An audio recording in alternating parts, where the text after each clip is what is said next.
I am a border guard inspector in the glorious communist nation of Akaristan. All glory to the motherland. There is something in the goat. What the heck? To complete 100%, I'll have to do all 93 achievements, including capturing about 700 smugglers, upgrading my derelict outpost into a glorious fortress, and of course I'll have to overthrow the corrupt government too. Welcome to 100% of Contraband Police. I got the ball rolling by jumping into the rather dramatic campaign. The People's Republic of Akaristan is on the verge of a revolution being organized by an armed group called Bloodfist. As the new commander of the border post, you will face tasks more difficult than just document control. When the offer to start with 5 days of training popped up, I of course agreed, and so the journey began on the 16th of April 1981. Old mate here was driving me to my new posting at border control, and as we drove, I admired a deer, as well as a bobbly Russian woman doll thingo, and I displayed zero empathy for these stranded travelers. No, mate. Figure it out yourself. Captain Sorokin here told me the person I was replacing had been arrested for corruption. Rosnikov tried to make extra money on the side. Corruption! Never. Not on my watch. With that, we had arrived at the Karikatka border crossing into Akaristan. For some reason, I immediately got into a door battle with Captain Sorokin. I have no idea why. I just silently did this for 30 seconds before wandering to the back of the van and getting in for a quick sit. I said hello to Constable Repnin, the mechanic. Good day! And I entered the border inspection camp. As I entered, Commissioner Andreev called me a comrade through the speakers, and his first command was to check out the duty folder. I wandered over to the office and grabbed it, before spending some time flicking through it, trying to get a grasp on what was expected of me. Obviously, I was going to need to inspect people's papers as they crossed the border, and there was some info in there about the nations and vehicles relevant to my job. Over here, I discovered a newspaper had been delivered. It added some detail to what I'd heard about the dude I was replacing. Also, the government is giving away apartments? Huh? The great housing lottery is starting. Take part in the draw and win a luxury apartment in the heart of the capital. The cost of a ticket is only $100. Sounds like a scam, a government scam. I love government scams. If I'm gonna take some money on the side, I'm gonna avoid getting caught, unlike my predecessor. Or I might just do things by the book. I'll have to make up my mind. Hello, Maximov. Let's go. Bring in the next vehicle. Look at this handsome fella. Show me some papers, fella. Thanks, handsome. I don't know why I thought Ivan here was so handsome. He's not that handsome, but he does have a nice beanie. I learned about the comparing documents mechanic, where I could use up some of my perception to verify the validity of documents. I also learned about the inspection report, which needs to be filled out for everyone trying to cross the border. Obviously, Ivan's name and passport numbers matched on his ID and passport, and his passport was not expired. So this guy's all good, right? Like, does he look... Is that what he looks like? There's a visual similarity. I was ready to make my decision. Proved. In you go, fella. Hey, there's no need for that. Off you go, Dorcas. Was that correct? It was indeed. My first inspection was a roaring success, and I earned $100 for executing a perfect inspection. I invited my next victim through and began jumping on his mini. And while old mate Beanie, who I just let through, was an Akaristan national, this bloke was a foreigner, so he needed an entry permit in addition to his ID. We're gonna leave his bonnet open and see if that affects proceedings. He's from the Kingdom of Urke. Valid until the 26th of March. This is not valid. His passport's okay, but his entry permit is not. I dropped a red X on the expiration date section of the inspection report. Just compare you to photo, sir. Yeah, you got a glorious hairstyle and beard. I'm very jealous. Denied. Get out of here, bro. Because your bonnet's open, you silly dingus. Which way does he go? He gets shot over here somewhere? Where do we shoot him? Straight to the labor camp. I earned $80 for that one. It was a justified refusal, but apparently my inspection report had not been perfect. I'd correctly marked the expiration date issue, but according to this report, his photo hadn't matched his face. Let's review the footage. And upon review, I must admit I hadn't noticed that in the photo his moustache was shaved. And I guess his facial features are a little different too. Whoops. As far as I could discern, the next fella was completely in the clear. Everything was in order. But that didn't stop me rummaging through his vehicle like a maniac. This seems like an invasion, but I mean, when in Akaristan, do as the Akaristanis do, am I right? I mean, you don't appear to be smuggling anything, except for a really cool beanie. And so I waved him through, and that was another perfect inspection. I then invited the final car of the day through to the checkpoint. Bro, that is not you. Wait, is that you before you had a beard? What is wrong with your chin, dude? What happened to your chin? I was trying to take into consideration that changes in clothes and facial hair might be reasonable, but I later worked out that if they don't look exactly the same as the photo, it is not the same person. And so even though this bloke may have also had a gnarly chin hiding under his beard, the photo mismatch was grounds for denial of entry. Also, all of his papers were expired, so he had no hope. I slapped a big old denied stamp on his passport. Come here. Alright, let's go, bro. Oh, crap. I don't think the game wanted me to go that way, but that was another perfect inspection, and it was time to head to my lovely quarters for a snooze. I love a Kazakhstan boxes. Heck yes. Got a little generator, little Jenny. How am I gonna sleep? Are you serious? What is this? Oh, is that like a fly trap? When I lay down for a sleep on this ridiculously small seat, I was informed that resting restores perception used for automatic document comparison, and that my quarters could be upgraded to increase my max health and perception. A daily summary also popped up, showing my profit and loss. Wait, why am I paying these idiots salaries? They didn't do anything. Very true. Karastanis should just be grateful for the opportunity to serve the nation. Why do they need salaries? In the morning, the Deputy Commissioner Yuri had a turn yelling at me through the speakers, and he informed me there'd been increased smuggler activity from members of the Oboronkov gang. Looks like we got some known smugglers. I now had 2 tips, suggesting I should keep an eye out for a car with partial rego of ERC, and I should also check the cars of any 39-year-old drivers. You! Sorry. I can't leave the territory. That wasn't the right pay. I just got excited because this guy's clearly a smuggler. The tip said look for ERC in the registration number, and this bloke was looking sheepish. Get out! As I politely asked the gentleman to exit his vehicle, Yuri informed me that the smugglers mark their contraband hiding spots with a snake mark, but it can only be seen under UV light. Luckily, I had a UV torch handy. Why these idiots would mark their hiding spots, I don't know, but it was of course quite helpful. What are you trying to smuggle, fella? I needed a knife to slash through the car seat though, so I grabbed this tactical knife Yuri had supplied for me. How dare you? You're lucky I don't stab you, bro. Just hack at it like a maniac. I found so much cocaine, holy dooly. I also learned that contraband is sometimes sneakily hidden, not marked by a UV-only snake, but visible if you look carefully. For example, this white dust I found canoodling with the car engine. You're under arrest. Nice pajamas, dude. I hadn't hired a prison guard yet, so I just closed the door and hoped old mate didn't cook up any epic escapes. Alright, Novik. You wanna follow me? Come on, bro. Follow me. Let's do this. Check storage. I whacked the contraband in there for later, but I didn't approve of how willy-nilly my character chose to store it. Why'd you store them like that? I still had the smuggler's car chilling in the inspection zone, so I had Max sort that out for me. Maximov. Clear the inspection zone, please, Maximov. Good man. It was then time to usher in the next car, and I was on the hunt for a 39-year-old, because as I learned from the tip-off, supposedly there was an almost 40-year-old smuggler up to no good in this area. This guy is not 39, he's 41. He was actually 40, turning 41 in 3 days' time, but 40 is also not 39, so I was right to clear him of smuggling suspicions. I was rightly suspicious of his passport photo though, and his passport was expired too. Get out of here, you silly goose. Another troublemaker denied entry for the glory of Kazakhstan. The next traveler was not quite 39, and all was in order, so he got the green stamp. Like, I have an urge to stab Constable Novik, and I think that's not a good thing. Again, you conceivably could be 39 years old. Yeah, you are 39. You silly goose. The nerve of Krupen Jegor here, daring to come near me as a 39-year-old. Here we go. Let's get a big whacker. A big smacker whacker. Whack it! Whack it! Unbelievable. More drugs. I found some more in the passenger seat, and I arrested the vagabond. You guys are in the same gang, right?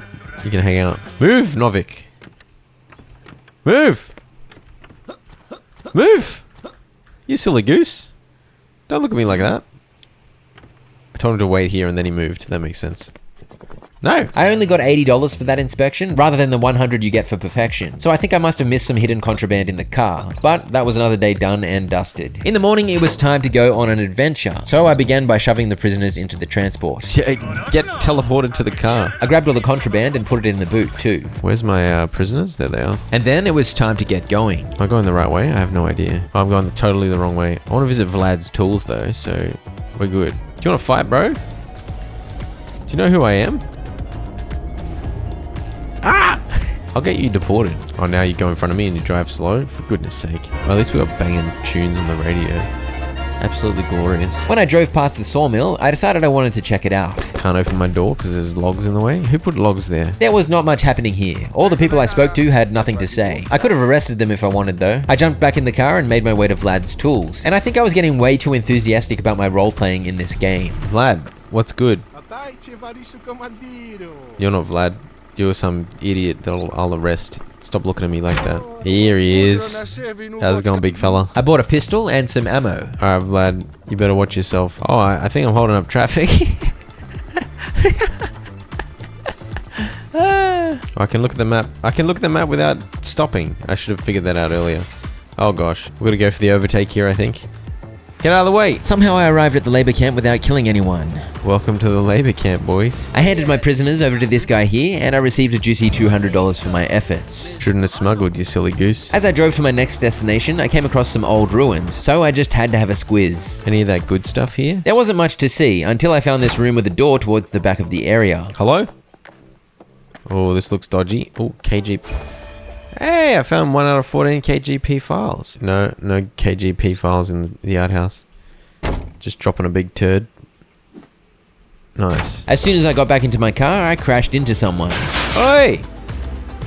How dare you? But as you can see, it was clearly his fault. And then I returned to Vlad's shop because that's what the game told me to do. I think it was trying to teach me that this is where you can buy tools. So I bought a devil's pitchfork and an ice axe. And of course, when I drove past this cemetery, I couldn't resist hopping out for a look around. I was convinced some undead were hiding contraband here, but my UV light didn't find any snakes. I was also sad to discover this chapel here wasn't accepting midnight visitors. By this point, I'd been driving around the map like an idiot for a rather long time, and I still wasn't done. My next stop was the police base, where I pulled up to drop off the contraband I'd taken from the smugglers. I received $168 for my efforts. Finally, I was done gallivanting about, and it was nice to learn capturing smugglers and confiscating contraband was going to be a good way to make extra money. What's going on here? Goats. Is there illegal goat smuggling going on here? It's questionable. You're under arrest. Did I just pull him over? Wait, what's he do? He just gets out of the way. That's definitely not an abuse of police powers. I can go in third person view. Oh, I immediately drove worse in third person view. Despite my third person view tree donk there, this was definitely a much more comfy way to drive, and I opted to drive this way the rest of the playthrough. There's minor issues with the... Every window broke.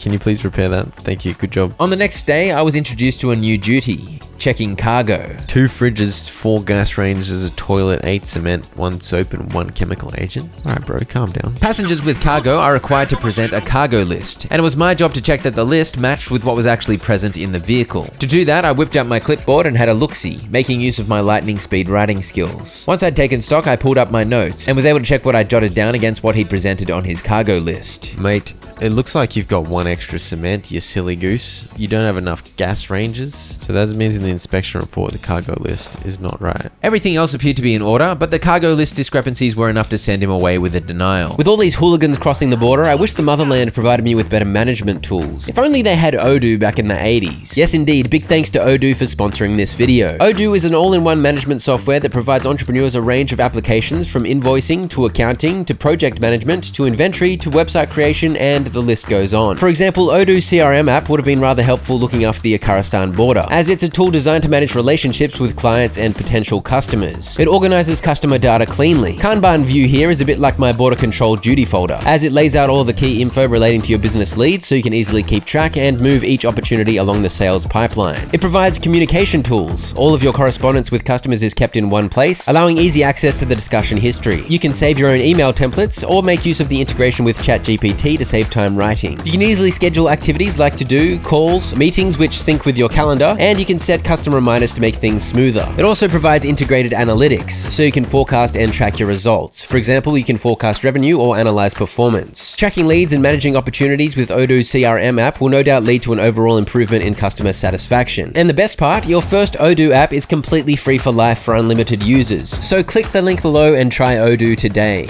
Nice van, dude. I'd been tipped off about another smuggler hailing from the kingdom of Urke, and that's where this guy was from, so I was immediately suspicious. I realized unpacking cargo would be useful to ensure I actually counted everything properly, but also because it helped me see a cheeky snake. Uh-huh. Contraband. I started whacking the barrel with my crowbar, but apparently this called for an axe. No worries, I had one of those too. Some fishy weapons, dude. I should mention, if someone is trying to smuggle stuff, you don't have to bother checking if their paperwork is correct. Just chuck them in a cell. Except on this occasion, I rushed and didn't check thoroughly for more contraband. And you need to find all of it to get a perfect inspection of smugglers. You got a flaming cow in there, dude. He did indeed have a cow in there, which I unpacked for some reason. Do you reckon they're smuggling anything in the cow? Just check in there. No, it doesn't look like it. Once I had Maximov put the cow back in there, I approved this fella's entry as everything appeared to be in order. And the final vehicle of the day was just another opportunity to practice my cargo checking. Radioactive materials?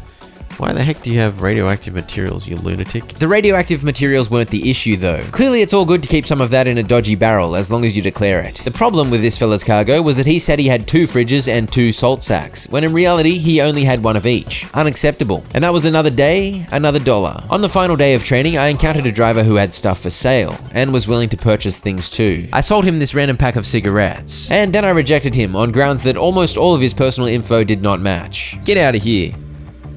Get out of here. Oh, you just crashed into my guy.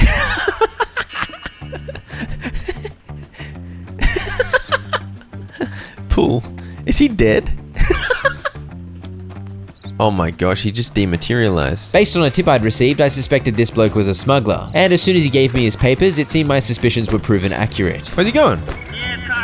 He's running. He's running!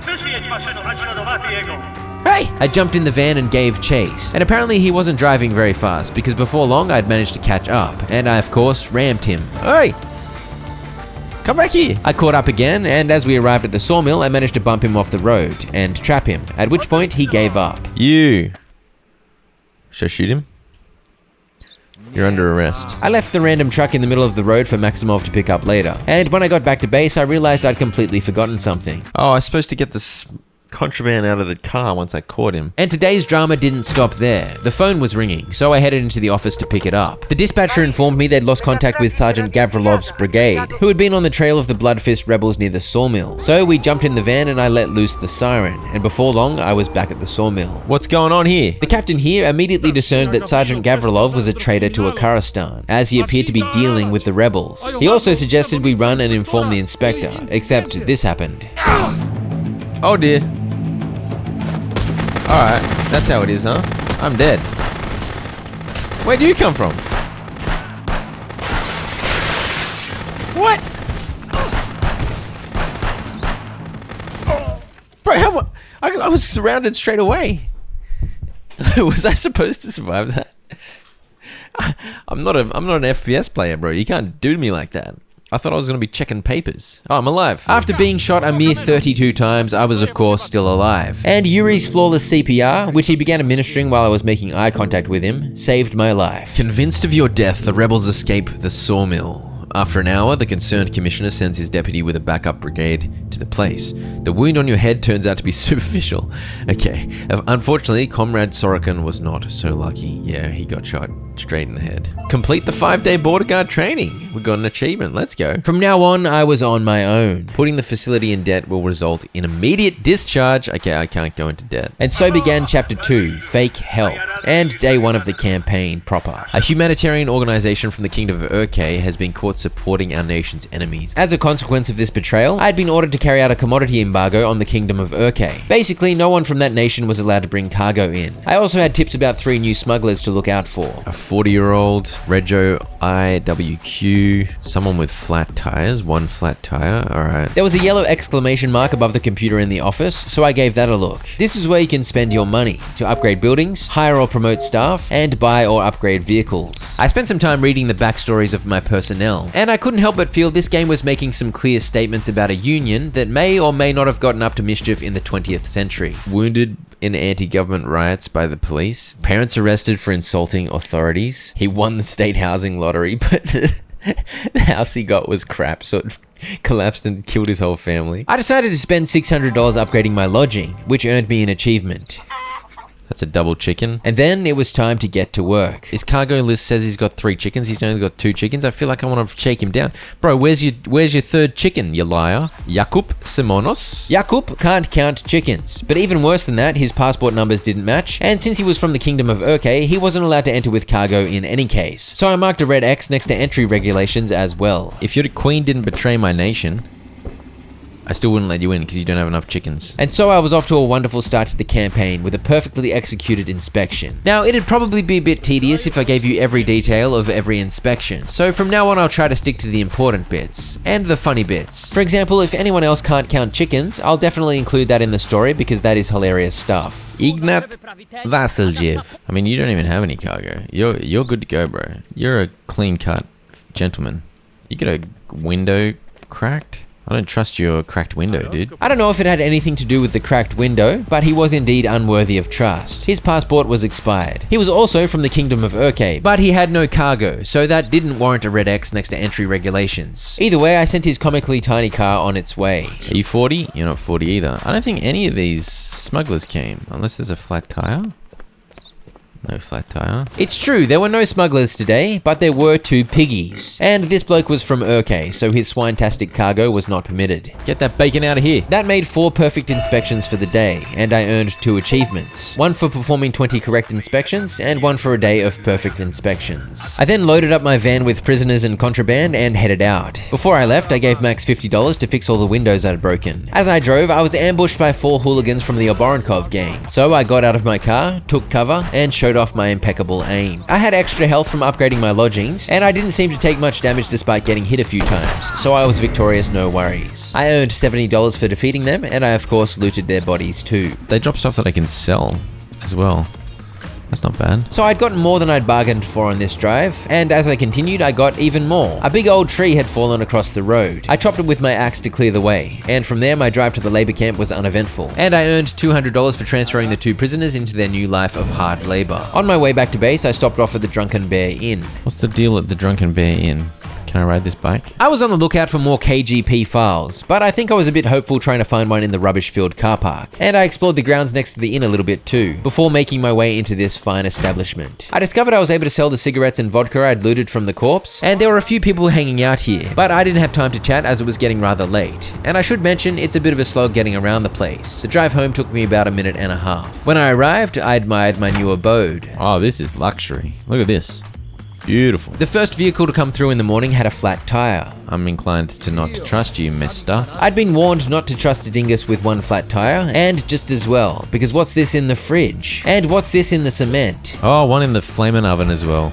Who do you think you are, mate? Step out of the vehicle, please, sir. I found some more contraband in the driver's seat. I've been promoted.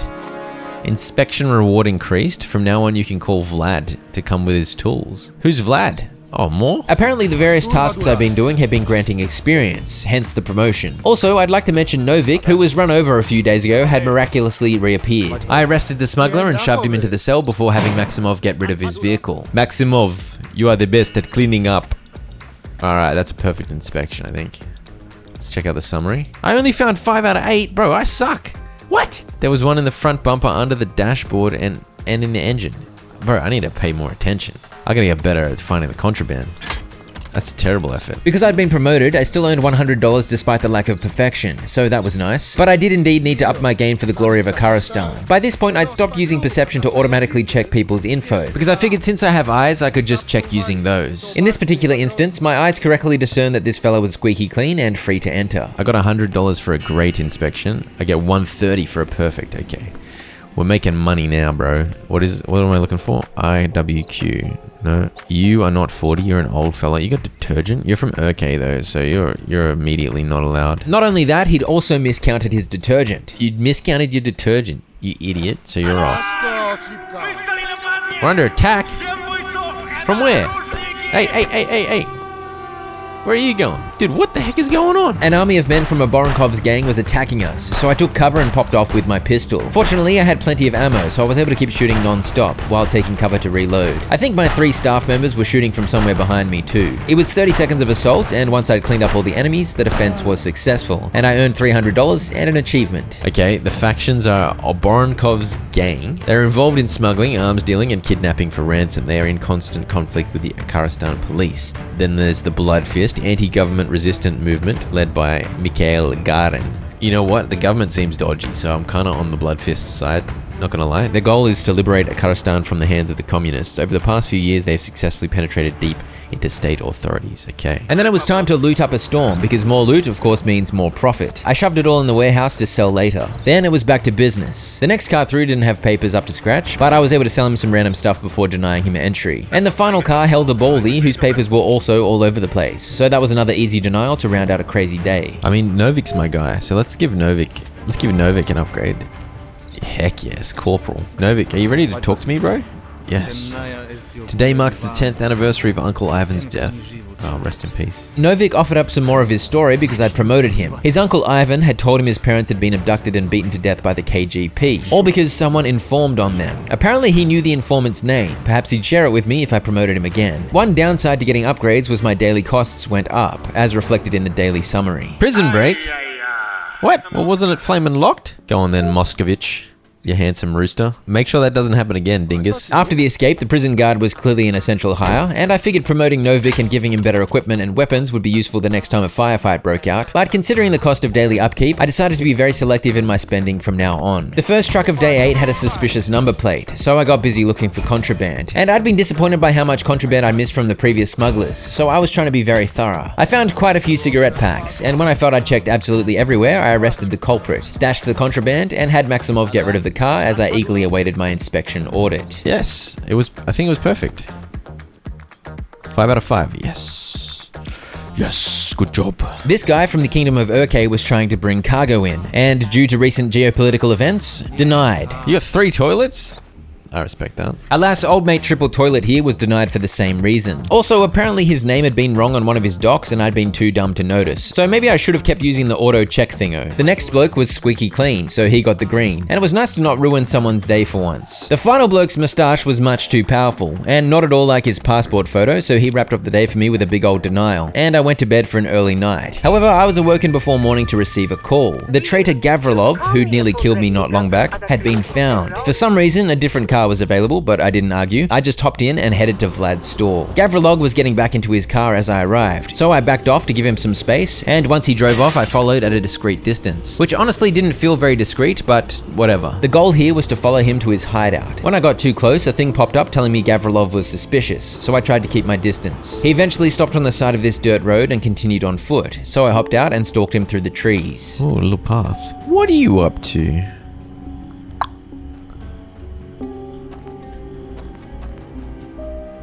Okay.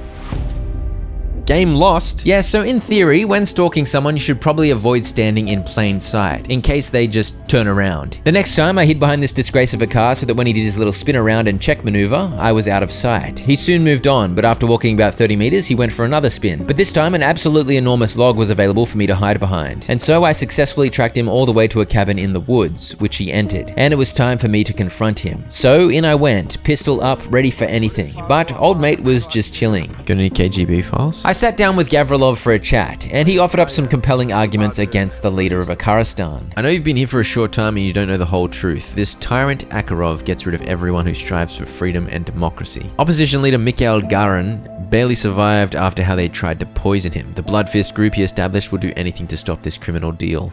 You can continue to obey the communist orders or join us and save this poor country. And so I had the choice, help the communist regime or help those that would rise up and overthrow it. Even though Gavrilov had tried to kill me, I was a big fan of his facial hair, and honestly that weighed heavily in my decision to join the Blood Fists. Being aware of the consequences that await the traitor, you decide to help him escape. After an hour of driving through the wasteland, you arrive at an abandoned mine whose tunnels lead far beyond the border of Akaristan. The commissioner is furious about the defeat, which I explained by the breakdown of the police car, so I claimed my car broke down, okay. I earned a cheeky $400 for betraying the motherland, not a bad deal. In the morning, it was back to work as usual, but in the back of my mind was the knowledge that I was now playing both sides like a sneaky noodle. Yakub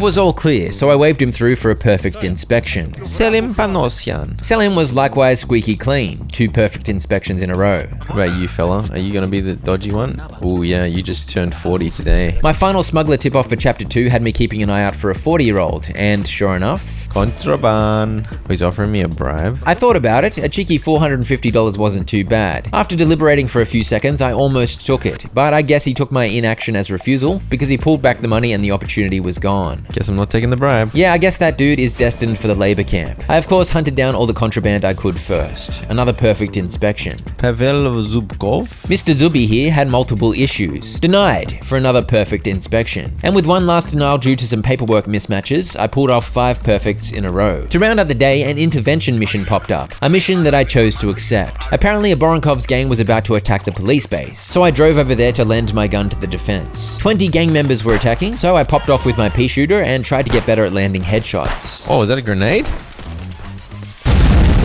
Holy dooly. We're gonna push. Push up, boys. No? It's me? Was that just 3 headshots? Am I a gamer? Holy dooly. How dare you? How dare you throw a grenade at me, bro? Don't do that.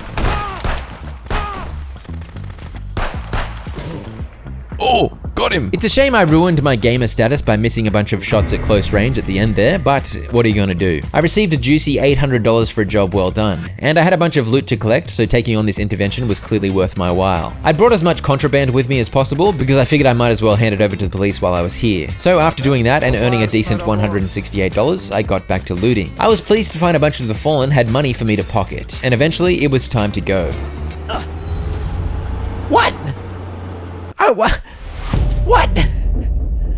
I just ran over that dude, I didn't even see him. Yeah, I knocked him dead with my open car door. Big whoopsie. It reloaded me after the conclusion of the fight, but all the bodies had disappeared, so I missed out on a few $100s of loot. Yeah, that's a fair bit of money actually. That's kind of annoying. I was slightly more careful backing out this time round and managed to avoid flattening anyone. In the morning on day 10, chapter 3 began. List of unnecessary professions. Entry to persons performing the following professions is prohibited: artist, teacher, and journalist. I also had to pay attention to the condition of vehicles from now on. Border guards are obliged to check the technical condition of vehicles. However, it should be remembered that the bad technical condition of the car is not a reason to refuse entry. And as you can see, some more tips regarding smugglers had appeared. And I think I'm no longer rejecting people from Urk.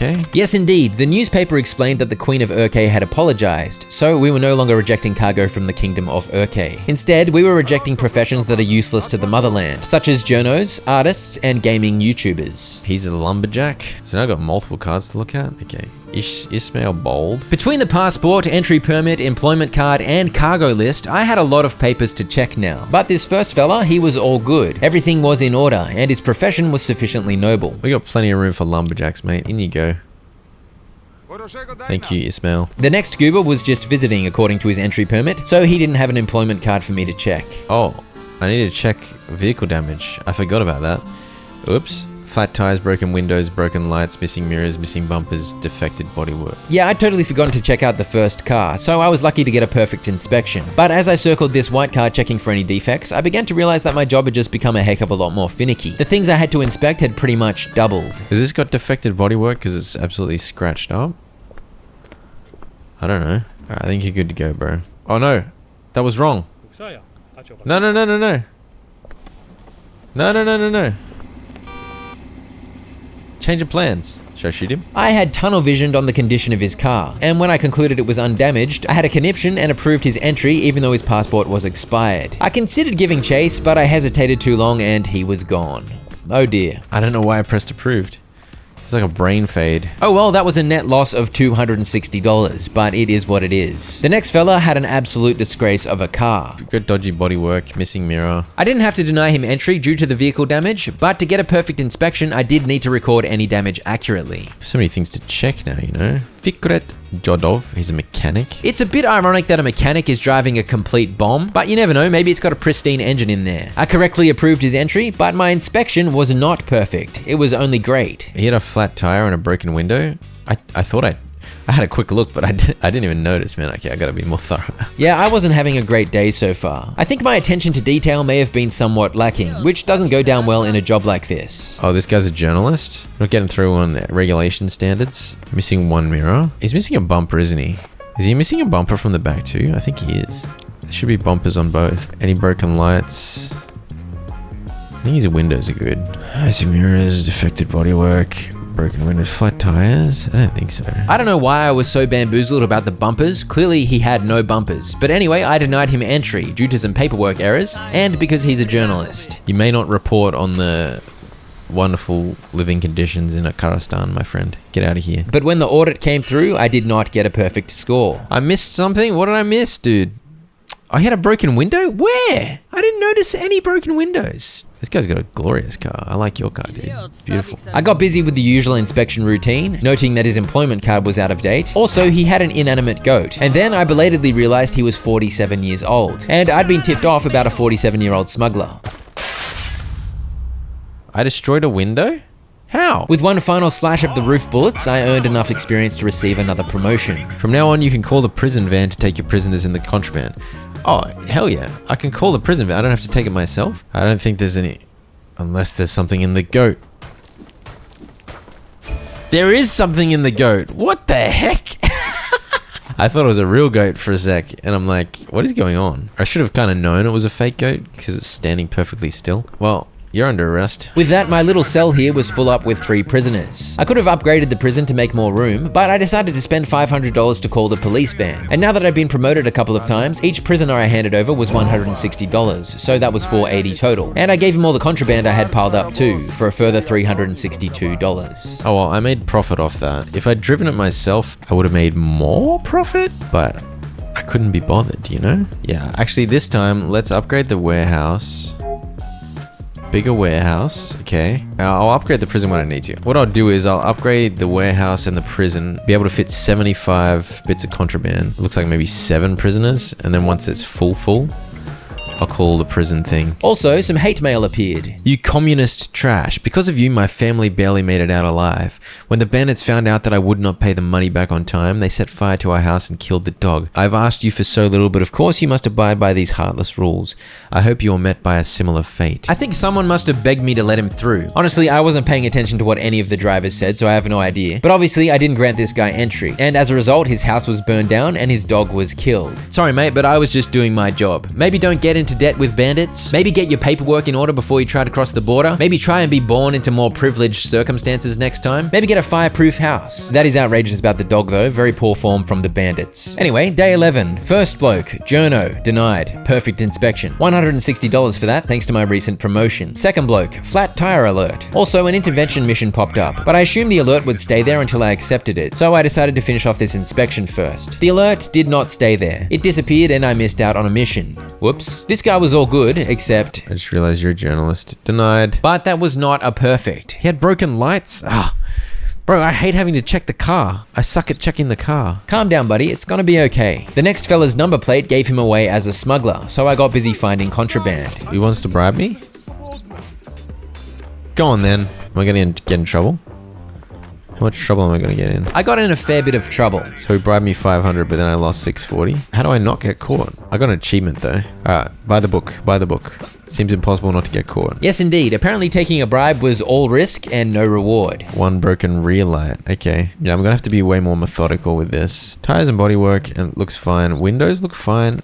Am I missing something with the windows? I approved entry, and here is some window-related rage coming in 3, 2, 1. I missed a broken window? Where is the broken window? Where? I looked at all the windows. What the heck, man? It's so annoying.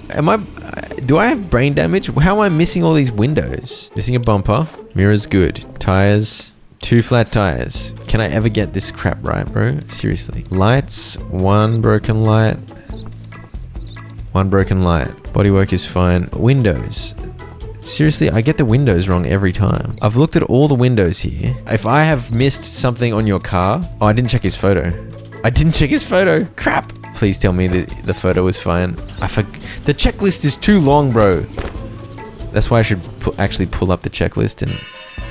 Okay, finally. A perfect inspection. I finally looked at the car properly. Alright, good. Alright, fine. Whatever. I'm just going to bed, man. A nice clean approval to start day 12 was a relief after that chaotic sequence, during which it appears I somewhat lost my mind. But then this happened. So Betty randomly had a broken window. What? He's gone for it. Slightly slow reaction speed there. Might be another sign of brain damage. I need a faster car, dude. Oh gosh, I think I just went the wrong way. Oh, come off it. He's getting away for sure. I went the wrong way. Yep, definitely brain damaged. Though in my defense, the pole crash happened because my daughter was rattling my door and I turned around to see what she wanted. At least that's my excuse. You don't have to believe me. It's just a game. I'm not embarrassed about it or anything. Back at the border, this dude had a stinker with this paperwork, so he copped a denial, and that was a perfect inspection. There we go. We're back in form, clearly, after crashing into a pole. But this big yellow van was too much for me to handle. What did I get wrong here? He was missing both bumpers? What am I doing? I'm having a crisis, bro. I locked in for this next one, hoping to redeem myself. I carefully checked the car. I counted his singular chicken. He had one of them. I carefully checked his papers and denied him on account of his profession as a journalist. I'm so bad at this game, man. I've leaked thousands of dollars already. Please.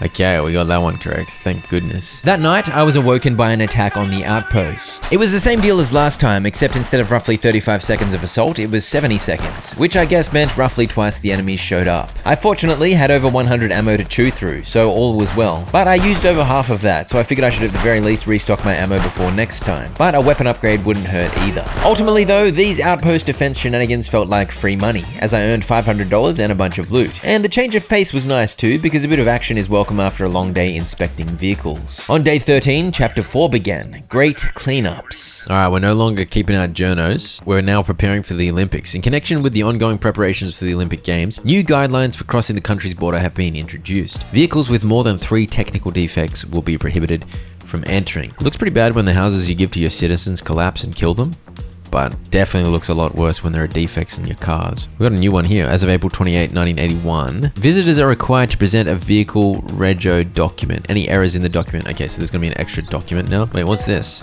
Check whether a given vehicle does not exceed the permissible total weight. So employment cards were no longer relevant, but vehicle cards were now a thing for the rest of the campaign. I had to check the registration number, weight, and vehicle type of every car. And this meant I now had to actually regularly refer to my duty handbook. Wait, am I gonna actually have to refer to this thing every time?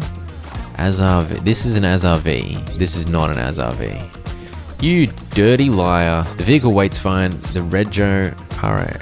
Rego's fine. The vehicle type is wrong. On top of that, I obviously had to do all the other checks. I had to keep an eye out for a new list of smugglers, and I had to be precise counting up vehicle defects. Because if there were more than 3, that was grounds for denial of entry based on Olympic Games related entry regulations. Bro, this is every inspection is so much busy work now.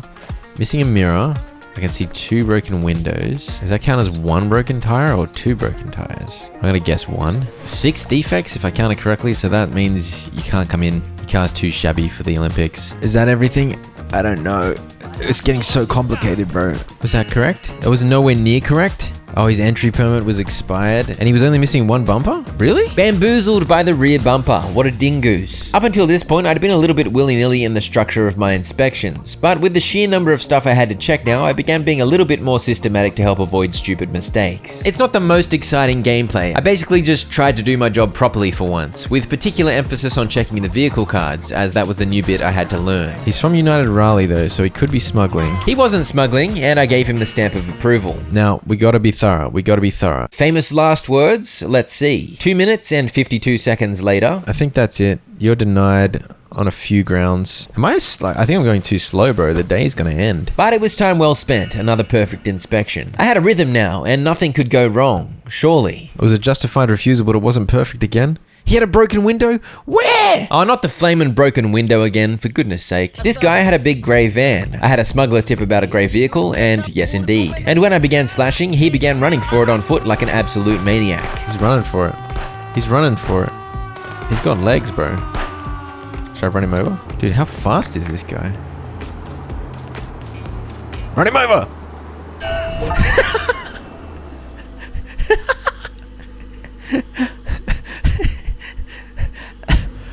I got an achievement for that. Run over a criminal fleeing on foot. Bloody bumper.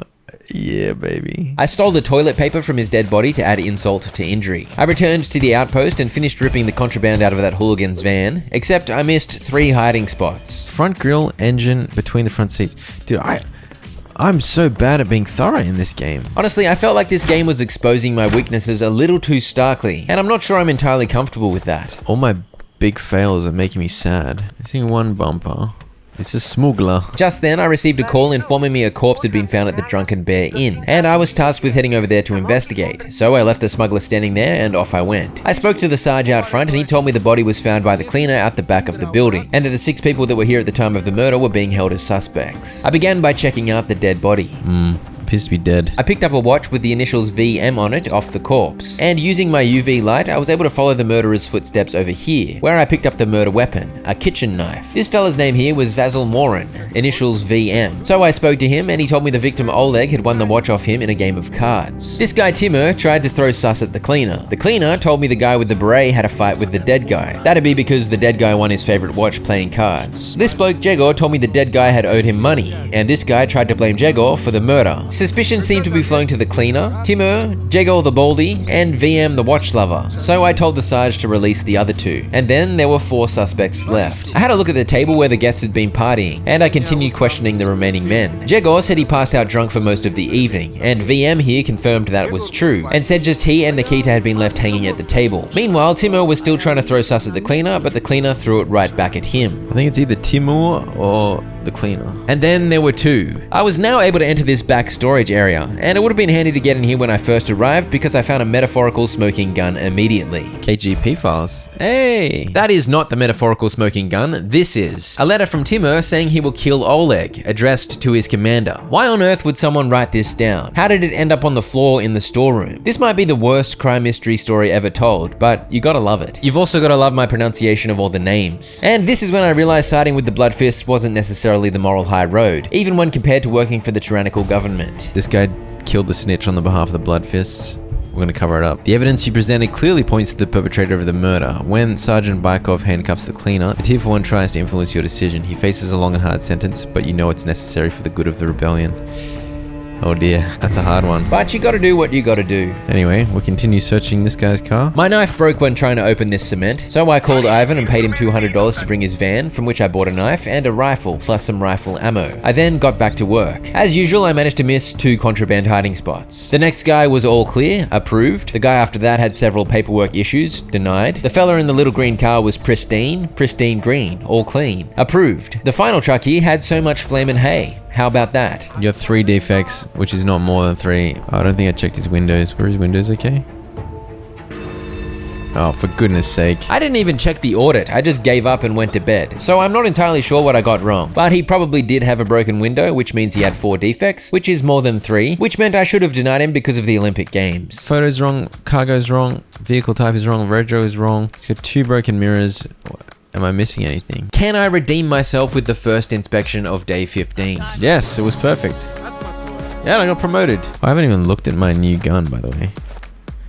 Ooh. I don't think this guy appreciated me pointing my new rifle at him. And then while I was trying to do the inspection, we were attacked. So it was time to flex that new rifle. This time the attack was set to last 2 minutes. So the number of goobers I had to kill was rather large. And I think it was just as well I'd bought the rifle. This guy threw a grenade at me. Stab him. I earned a lovely $800 for that outpost defense, and more loot than ever. And as luck would have it, I was able to sell quite a lot of the loot to the next driver that pulled up. And this earned me an achievement. Earn $100 trading with drivers. His car was too beat up though, denied. This distinguished gentleman, approved. This next man, a smuggler. Oh, he's from Raleigh. I'm suspicious. Alcohol here in the roof, here in the tire, and this tire. Oh, in this tire too. And yet more alcohol in the luggage. So much alcohol. I arrested him and bought the final warehouse upgrade so I could fit in all the contraband. And guess what? Even though I found a ridiculous amount of hidden alcohol, I still missed 2 hiding spots. My daily costs were now up to $260, but as you can see, I wasn't really struggling for money, even after spending $1,200 on the warehouse purchase today. Day 16 was fairly uneventful. Just a nice relaxing day of inspections. Oh, this guy's 49.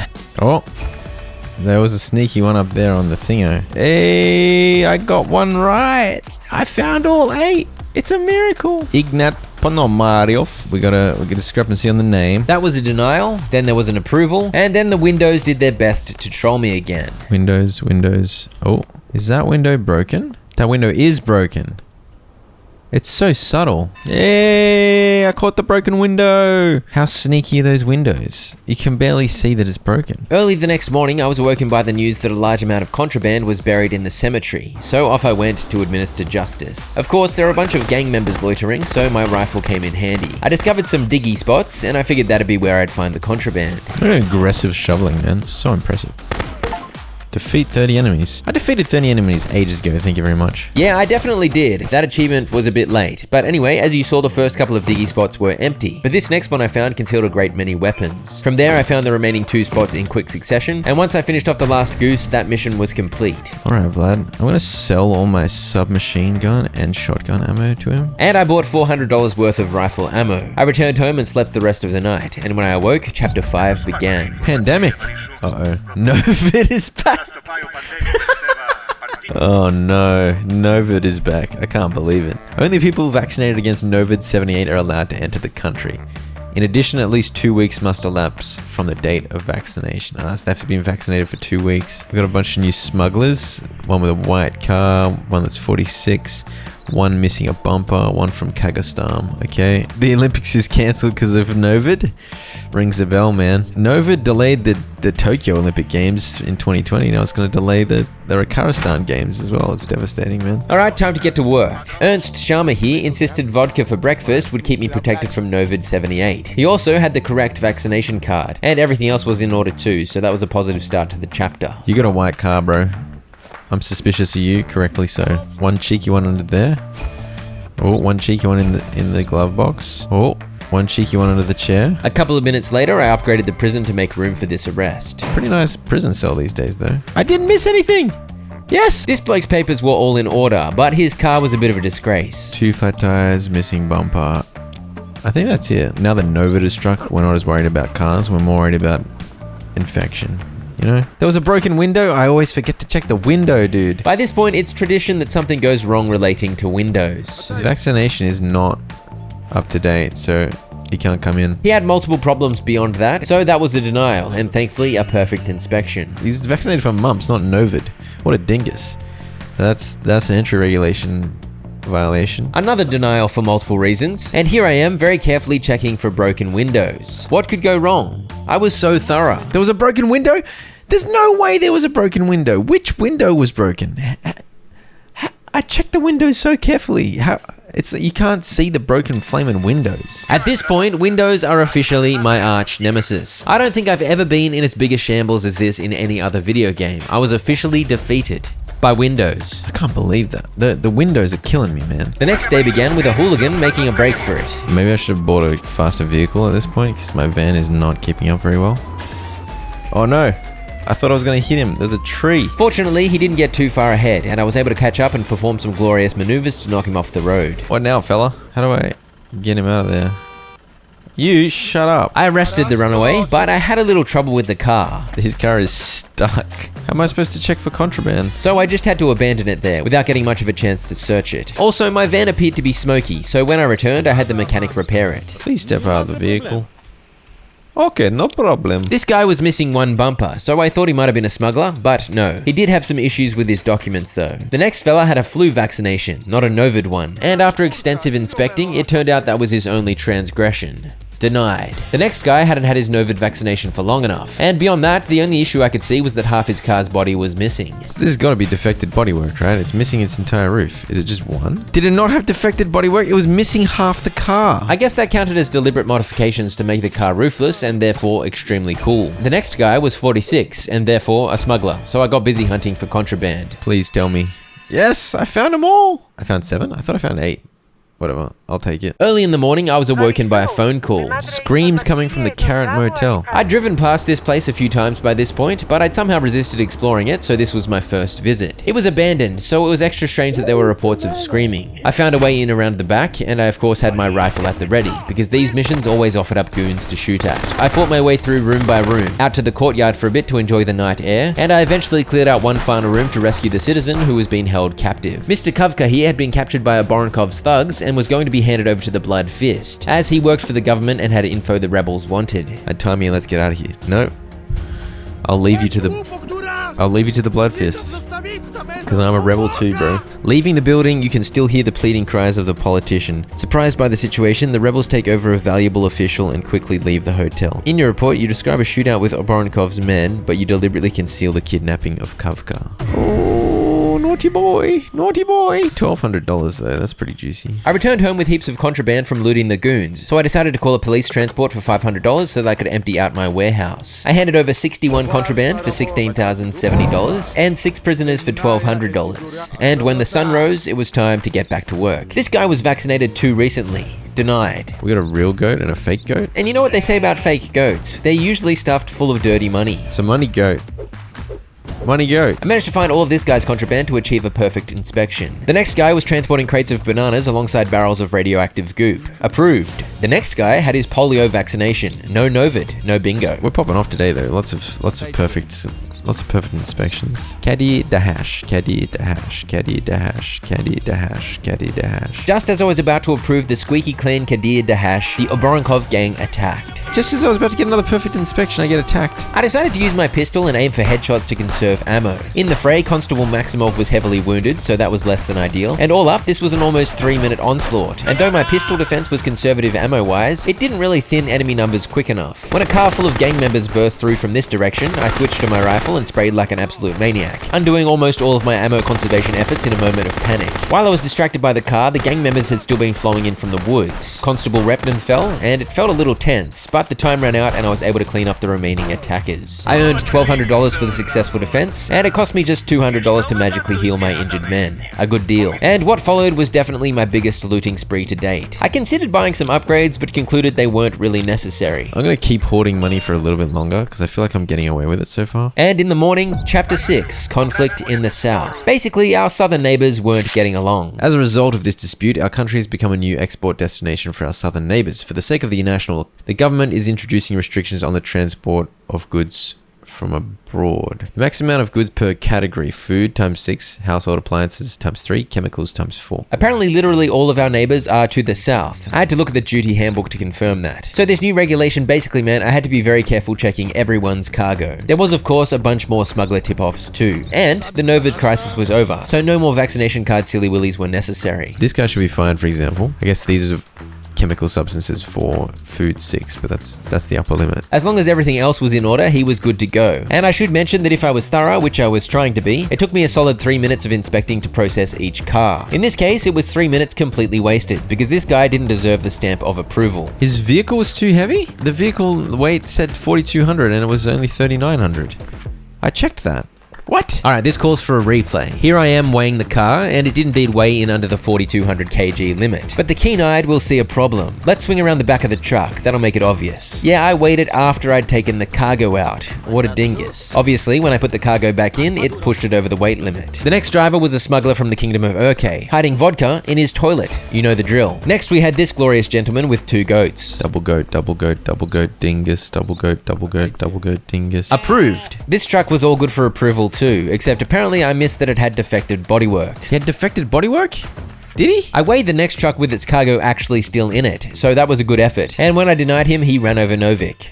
Novik's dead again? His passport number was wrong as well? Ah, bro, I'm so dumb. How did I miss that? It wasn't perfect, but it was ultimately correct to deny him entry. So that earned me the achievement for 50 correct inspections without using the document comparer. So my not using the document comparer actually has come in helpful to get this achievement. Another day, another smuggler. Except when I started hacking away at his vehicle, he drove off, fleeing with his cow. Maybe I should have made him step out of the vehicle. It's all good though, I chased him down. He's on foot. Get him. You better stop. That was the first time I'd arrested a runner. Not too bad. And apparently I had to walk him back to the outpost, except while I was hacking away at his cow, he mysteriously disappeared. Also, my van got stuck on a bush or something, so I gave up and left it, opting to drive the smuggler's truck back instead. I hoped the runner dude somehow ended up in jail, but no. I don't think he's in here.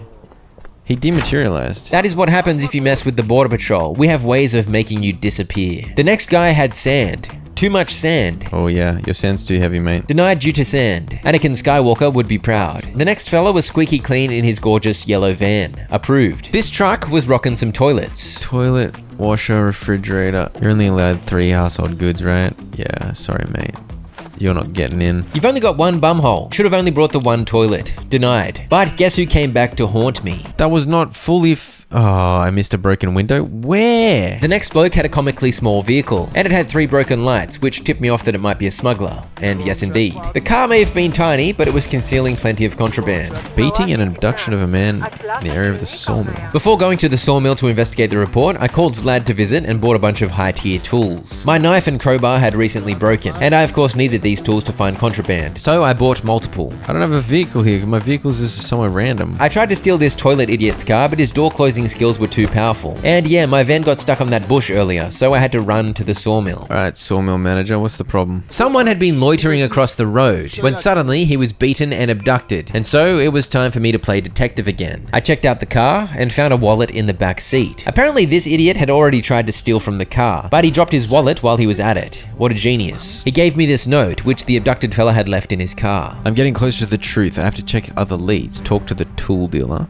search the warehouse at the Drunken Bear Inn, ask the sawmill workers, explore the ruins in the vicinity of the labor camp. So whoever this guy was, he'd been investigating something. I began following his leads by running and running and running, and then with some good old-fashioned gunfighting at the old ruins. I eventually ended up in this room that I'd visited all those days ago. Sergey, we discovered one of ours is a double agent. Thanks to him, Ivan was sent to a labor camp yesterday. Be vigilant.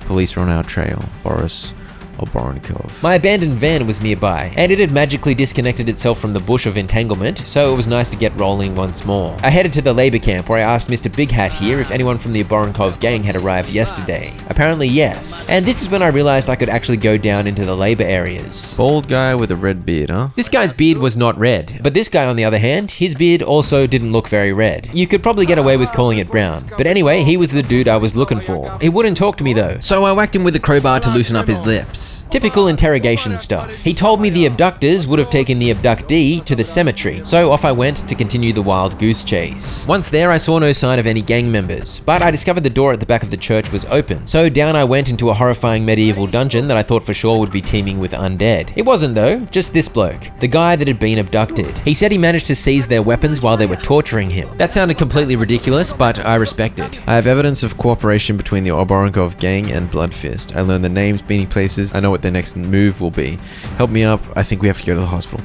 See, the Bloodfist choice is to leave him, so there's really no good choices in this game, but I'm going with the Bloodfist this time. Knowing that the information collected by Belov can thwart the rebels' plans, you decide to finish off the dying detective. On the basis of your clues, the police conduct searches in the forests of Karakatka. It turns out that Bloodfist's cooperation with the Oborenkov's gang goes deeper than you could imagine. Oh dear. When I first sided with the Bloodfist, I was all about the freedom-fighting revolution vibes, but it's hard to deny that things have taken a fairly dark turn in recent times. I finished off the search of this silly car, and that was a perfect inspection to round out a chaotic day 21. Your cow's too heavy, man. Cow's too heavy. Hefty heifer, denied. Suspicious number plate. Sorry, but I'm gonna have to slash your tires. I now pronounce you under arrest. Ernst Teriyaki has too many chemicals. He's got 5 chemicals. I do love teriyaki, but I could take or leave chemicals. Denied. Uma Gupta. Uma Gupta. Uma Gusta. That's wrong. You think you can slip a Gusta in there and I won't notice? Denied. Except let me sell you some stuff first. Okay, now, denied. The next morning I was awoken pre-dawn with news of a gang meeting happening at the sawmill. So off I went to join in a gunfight for glory. There's not much to say, it was just another shootout. I found it pretty fun trying to get headshots though. Not bad. 7 out of 10. Also, you gotta love how on every last kill of one of these events, they do the dramatic kill cam business. $1,600 and a bunch of loot won't go astray either. I stopped off at Vlad's on the way home and sold him a bunch of ammo I'd picked up, but had no use for. And I sold some stuff at the inn too, which earned me an achievement. And somehow my total money had snuck up to over 17 grand. Once the sun rose, it was back to work. Oh, it's too heavy because your goats are too heavy, dude. Gargantuan goats. Denied. The final smuggler tip-off for this chapter suggested I should look for a yellow vehicle. And this is a pretty muddy, poopy yellow, but fair enough. Another smuggler. Your truck is the color of an angry newborn's poop. You are under arrest. This guy is going to cop a deny over 1 spelling error. Gamal. Incorrect vowel. Denied. He also had wrong passport number and vehicle weight. Oh my gosh, dude. What am I doing? This guy's truck was a lovely shade of green. Approved. Hilal Polat. Yeah, he's got a spelling error.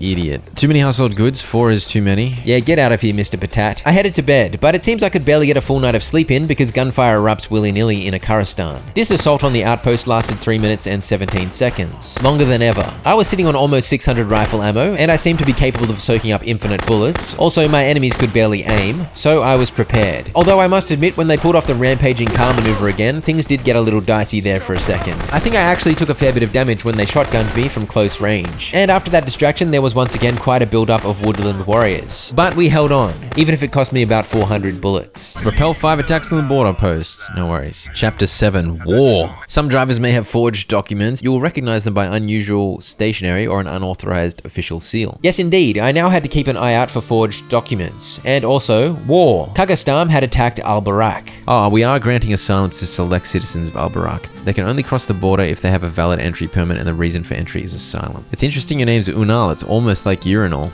Those aren't really urinals, but anyway. Hang on. Let's check. Where's he from? Al-Barak. That's a match. Stamps. Okay, so I can check the stamps now. Gotcha. With the addition of inspecting for fake documents, my list of things to check for was full, and it was rather long. So I think I have to reject this guy because he's from Al-Barak, but he's not seeking asylum. Right? He's trying to be a tourist. So Mr. Urinal was denied on 2 counts of dodginess. The next guy had a suspicious number plate. I kind of like having smugglers. They make it simple. I don't have to look at their documents. I can just slash their car like a maniac. Booze in your soap. That calls for a prison upgrade. Absolutely enormous prison. Keep it up, fella. And you are under arrest. So this guy's from Al-Barak, but he is seeking asylum. In you go, Mohawk. The next bloke's documents were all the wrong color. Absolutely terrible forgery. And his car was in shambles too, so I had to record quite a few defects. The fact that I got all of this crap right, I feel like I've come a long way. The final car of the day was another denial, and I was feeling a little fatigued from the sheer number of things I had to inspect per car. Yeah, it's definitely a rough day. Is that another perfect one? I think I did pretty well today, right? But it's crazy having to check the color of the paper and like the stamp. Well, that's crazy. Apparently I'd ignored someone else's begging to be allowed past the border because I received more angry mail. I promised my wife before she died that I would look after them, but you took that chance away from me. You have no heart. I hope a similar... Bro, why do all these people get angry at me for doing my job? Speaking of doing my job, this morning it was my job to stop this absolute lunatic from fleeing. What's he doing? He's doing donuts. Did you see that?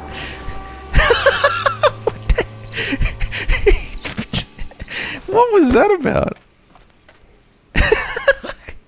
Why was he doing donuts? Did he crash into that guy? Oh my gosh, that's glorious. Hey you, you're an idiot. Well, I think I did my job. What is this? What is this balance? I managed to arrest the fella and get the car back to base, and that made for an exciting start to the day. I was full up on contraband and almost full up on prisoners after that, so I called the prison truck and grossed over $3,400 handing all of that over. That was over $2,900 profit after the expense of calling out the van. The next car was also a smuggler. The dude after that was squeaky clean. The next guy bought a bunch of stuff from me, and then an intervention mission popped up, so I accepted that. I quickly denied this guy as his documents weren't in order, and it was quite convenient another smuggler had arrived because the transport was still here, so I was able to shove another prisoner in there, though I couldn't put any extra contraband because apparently it was full. And it turned out the guy I just denied had the wrong color passport, which I'd missed. Checking for forgeries was definitely going to take some getting used to. This intervention was a good old-fashioned shootout at the old ruins. You know the drill. Akaristan has infinite goons and I must try to headshot them all. I also had to do some digging. The reward was a whopping $1,400. Nice. Complete 4 interventions in campaign mode. Don't mind if I do. I denied this last guy because in the current geopolitical climate, we only take asylum seekers from Al-Barak. On day 26, I was called to the labor camp, so off I went. But I think I came in a little too hot. Nearly ran them all over. That would have been good. They got Boris Oborenkov. Isn't that the leader of the gang? He doesn't have much to say. Borkov. Yes, indeed. They had captured Boris Oborenkov, the leader of the Oborenkov gang. He was about to be transported, and it was my job to help protect the vehicle because the expectation was his gang members would attempt to free him en route. To achieve that, I was going to be chilling in the back of the truck. Karistan cigarettes. Karsis. I feel like I'm the prisoner. By the time we emerged from this tunnel, a vehicle durability health bar had appeared at the top of the screen, and it appeared we were under attack as cars full of armed men gave chase. I let the doors flop willy-nilly as I shot at them with my rifle. It was a little tricky aiming due to the movement of the vehicles, so I tried to avoid spraying, and I managed to take out the men inside the first 2 cars before long. Oh dear. Oh dear. Easy. Don't ram. No! What's on fire? That's exciting. Uh-oh. Don't explode near my truck. Oh dear. I think you just ran into Vlad's. Sorry, Vlad. I feel like I fended off each car relatively quickly, but the truck had regardless suffered quite a bit of damage. Fortunately, this car was the last to give chase, as things suddenly grew quiet. But then this happened. My driver was taken out, and I was directed to emerge slowly. Upon emerging, I realized it was just the driver and me. That was the entire escort. That seems a little underwhelming, but I guess we made it this far. And it was about that time again. Time to choose a side. Yeah, well, I'm all for the blood fists. Having regained his freedom, Boronkov lunges at you with his fist. The rebels struggle to drag the angry mobster away and leave the scene.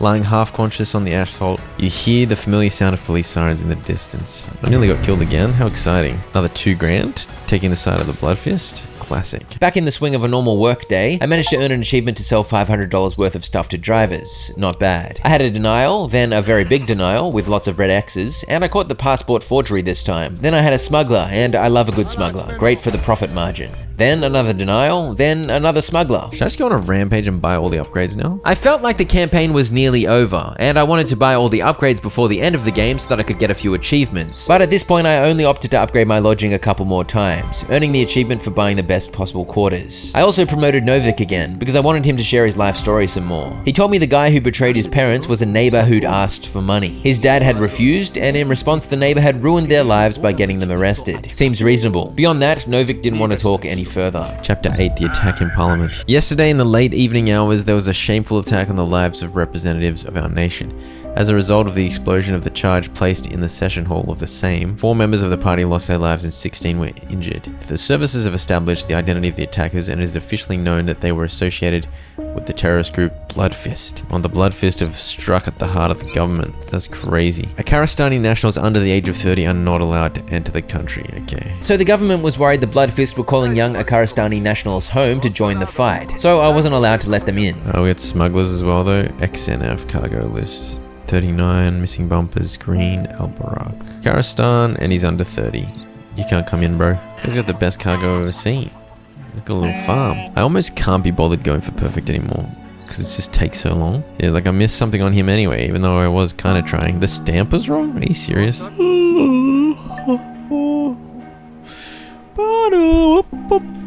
That is another RV. I believe I was a little tired during this play session, so that no doubt contributed, but at this point I definitely began prioritizing speed over perfection. I didn't really need the extra money, and I didn't need any more perfect inspections for any achievements, so I figured there was no longer any real upside to being too pedantic. But this had immediate consequences. Wait, what? That was a smuggler? I missed a smuggler. That's the first smuggler I've ever missed. Oops. So I did the lazy check for him. I just checked his tires didn't have any snakes on it, and all 4 tires had no snakes. Every single smuggler, I think, up until this point, has had something hidden in the tires. So I should have checked the foolproof way. Oh well. On day 28, I asked Novik to follow me, because apparently the only way to get him to share more of his story with me was to hang out with him. And I wanted him to share more because it would earn me an achievement. And so Novik helped with this smuggler by staring at me the whole time. When I arrested this guy, I earned the achievement to arrest 25 smugglers. I zoomed through the rest of the day, and somewhere in there I got the achievement for denying entry to 60 drivers. 2 toilets, Tommy, 2 toilets, Dingus. Boguslav Pluta. Boguslav Pluta. Early the next morning, the outpost suffered a rather long 4-minute assault, and I'd forgotten to restock on ammo, so I only had 30 bullets for the rifle. Fortunately, I had a fair bit of pistol ammo, so I was able to hold on for the defense. We're gonna have to rely on extreme accuracy. Like that. And like that. And like, A rampaging car was typical during the assaults by this point, so when it arrived, I whipped up my 30 rifle bullets to spray them in the face. And if my character actually took significant damage, I probably would have been doomed here. But as it was, I weathered the storm. I don't know what this bloke was doing out over here though. That is quite rambunctious positioning. Novik still wasn't ready to open up to me, even though we'd had a great day hanging out yesterday, so I had him follow me again. And that worked out really well. you idiot, Novik. I had a 39-year-old smuggler featuring a fake chicken, and when I began slashing this guy's tires, he made a break for it. I love a good high-octane chase, so that was fine by me. Vladimir Lebedev.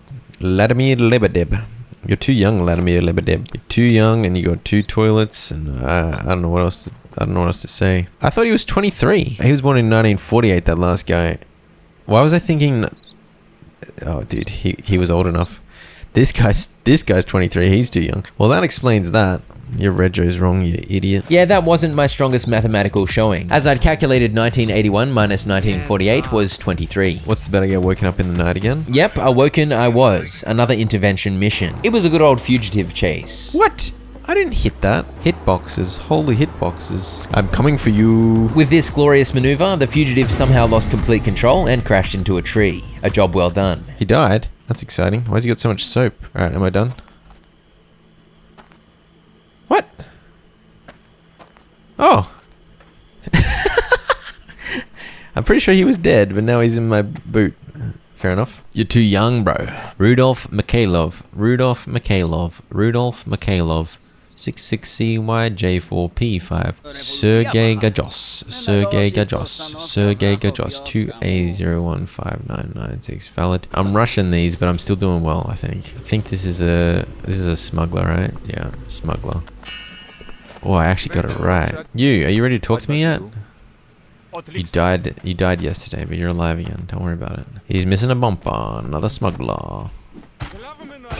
Alright, this could actually be the last day. There's no more smugglers left, so I feel like that's the end of the chapter, and I know I'm quite close to the end of the game, so what I might do is take this story mission phone call from Victor Orlov telling me Mikhail Garin and the leading representatives of the Fists were captured. But before I headed out to help with that, I went on a spending spree. I bought the other 3 varieties of cars available to earn the achievement Full Garage. I hired the 2 remaining staff members to earn the achievement Everyone on Duty. I then promoted them all to max rank, that was 2 promotions each, and I upgraded every car too. Hey!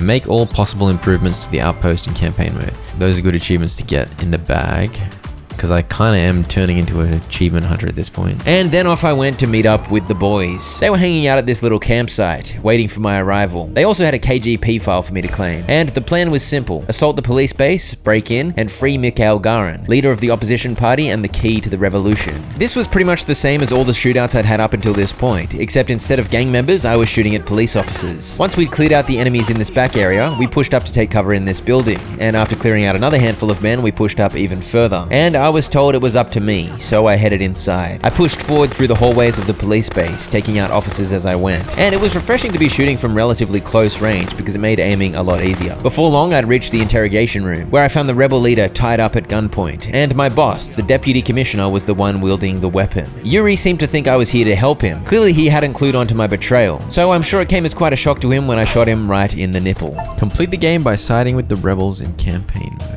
Complete all missions in favor of the rebels in campaign mode. Nice. Victory of the Revolution. On May 16, 1981, a bloody revolution takes place in the country, led by the leader of the Blood Fist movement, Mikhail Garin. Former First Secretary Igor Akarov and the government are convicted of crimes against humanity. Many political prisoners are released, and citizens who live under the dictatorship of fear can finally breathe freely. Boris Saboronkov. Until the fall of the government, he continued his cooperation with the Blood Fist. The new government, wanting to cover up all connections with the gang, places him in a closed psychiatric facility. Oh dear. It also gave me a quick summary of what happened to all the people I'd come across throughout the campaign, those I'd helped or betrayed. Basically, things went well for those who helped the rebellion and poorly for those who'd been a part of the former government. Also, I have to include that this popped up. The game was made in loving memory of this bloke. Rest in peace. And with that, I'd completed 100% of the campaign, and it was time to officially switch into pure achievement hunting mode. We're sitting at 34 of 93 achievements. I know I have to redo the campaign. And it let me restart the campaign using my existing save file, so that I'd keep all the stuff I'd unlocked. But when I tried to skip the training, it bugged out and it wouldn't let me drive the car to the first mission. I don't know what the problem was, but I at least spied an achievement I could quickly knock off. I called Vlad to visit and used the excess $17,000 I'd finished the game with to buy every weapon possible, earning the Armed to the Teeth achievement. I decided to fire up Inspector mode, which is an endless version of the game, in which I needed to unlock quite a few achievements. I skipped the training and everything seemed to be working just fine, and so I got into it. Animal virus. No animals from United Raleigh. Okay. The outpost is even more dilapidated than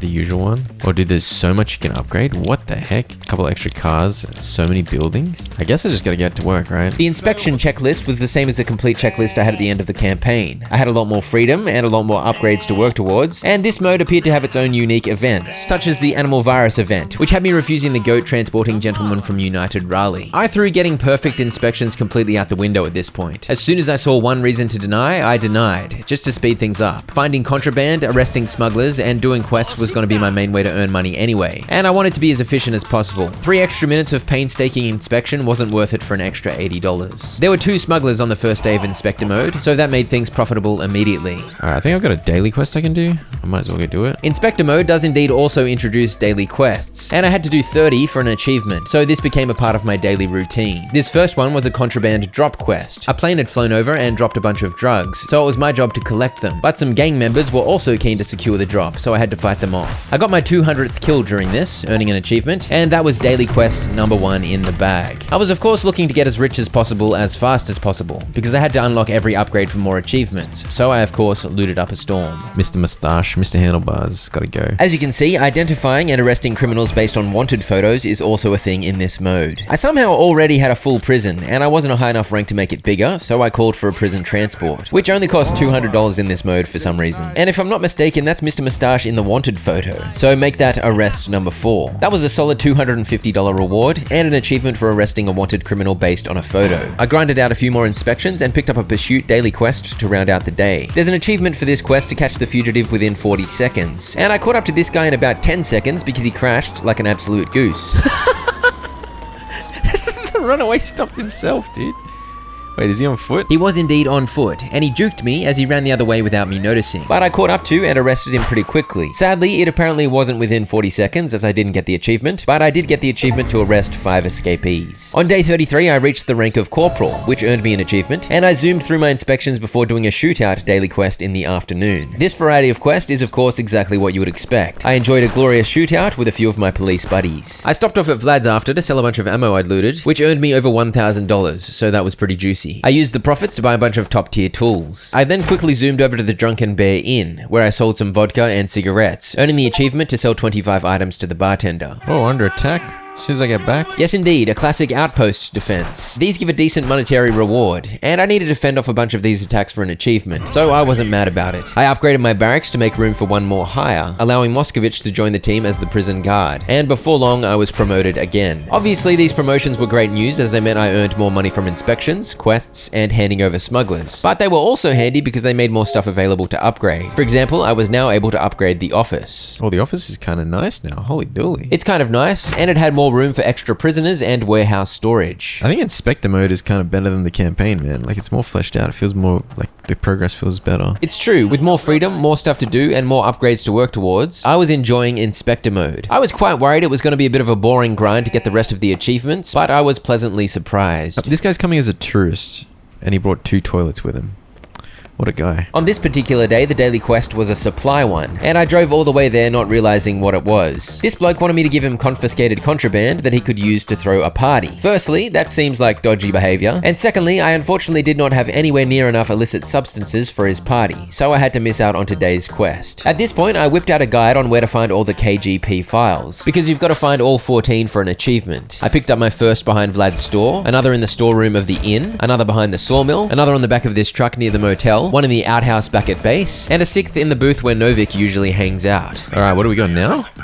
Flu attack. Just like the campaign, the blue paper here changed every few days with new entry regulations. I now had to reject people who hadn't had the flu vaccine. But unlike the campaign, new smuggler tip-offs were appearing willy-nilly, as opposed to at the start of every chapter. New wanted posters regularly appeared too, including one which led to this fella's arrest. Also, pretty much every time I drove anywhere, I was ambushed by hooligans. I resumed my KGP file hunt, picking up 2 at the police base, 1 at the cemetery hidden in an extremely sneaky spot, 1 at the old ruins, and number 11 was at the labor camp. I also did my first patrol daily quest, where I had to check along some roads for enemies and clear them out. There's an achievement to run 5 enemies over while doing this quest, so I was bulldozing like a maniac. Except I only managed to run over 4 enemies this time round, so I didn't quite knock over the achievement. It had gotten so late the day ticked over, but I kept at it, grabbing a KGP file here, 1 behind Gavrilov's cottage, and the final one in this random dilapidated structure. Nice. All 14 secret KGP files. Lovely. And I guess I'll do the Diggy spots next. I cranked out another day of inspections, during which I received yet another promotion, and then I did indeed begin the hunt for the diggy spots. These spots are where you can find the Oborenkov cache, and all 8 need to be found for another achievement. I headed to today's shootout daily quest next, and there's an achievement to complete this one while only killing enemies with headshots, so I was extremely pedantic aiming my pistol, and somehow I actually pulled it off. There were 35 enemies total, and my allies definitely took out some of them, but of those that I killed, apparently all of them died to headshots. Was that all headshots? I don't think so.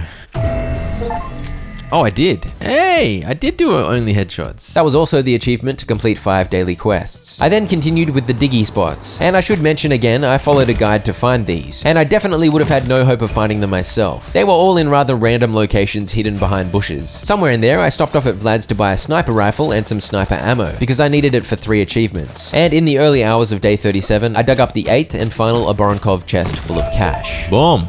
Find all the buried chests. Now I don't have to do as much wild goose chase stuff. I think a lot of it is grinding out missions and all sorts of business. It's true, for most of the remaining achievements, I just had to churn out inspections and quests, so I got to it. That night, the outpost was yet again under attack, so I had an opportunity to make use of my new sniper rifle. When you get a headshot with the sniper, the game whips out this rather dramatic kill cam cutscene. Oh, goodness gravy. I need to do a lot of those for the achievement. Yeah, that was an achievement for getting 1 dramatic sniper headshot, but I needed a bunch more, so I let heaps of bullets fly. There's a hitchhiker achievement I just thought about.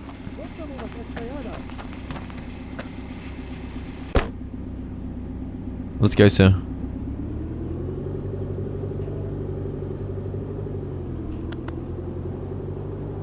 Is this not the hitchhiker achievement? There we go. It's funny, you just get in and look at him and you're just like, okay, I guess I'll drive. Severutkov.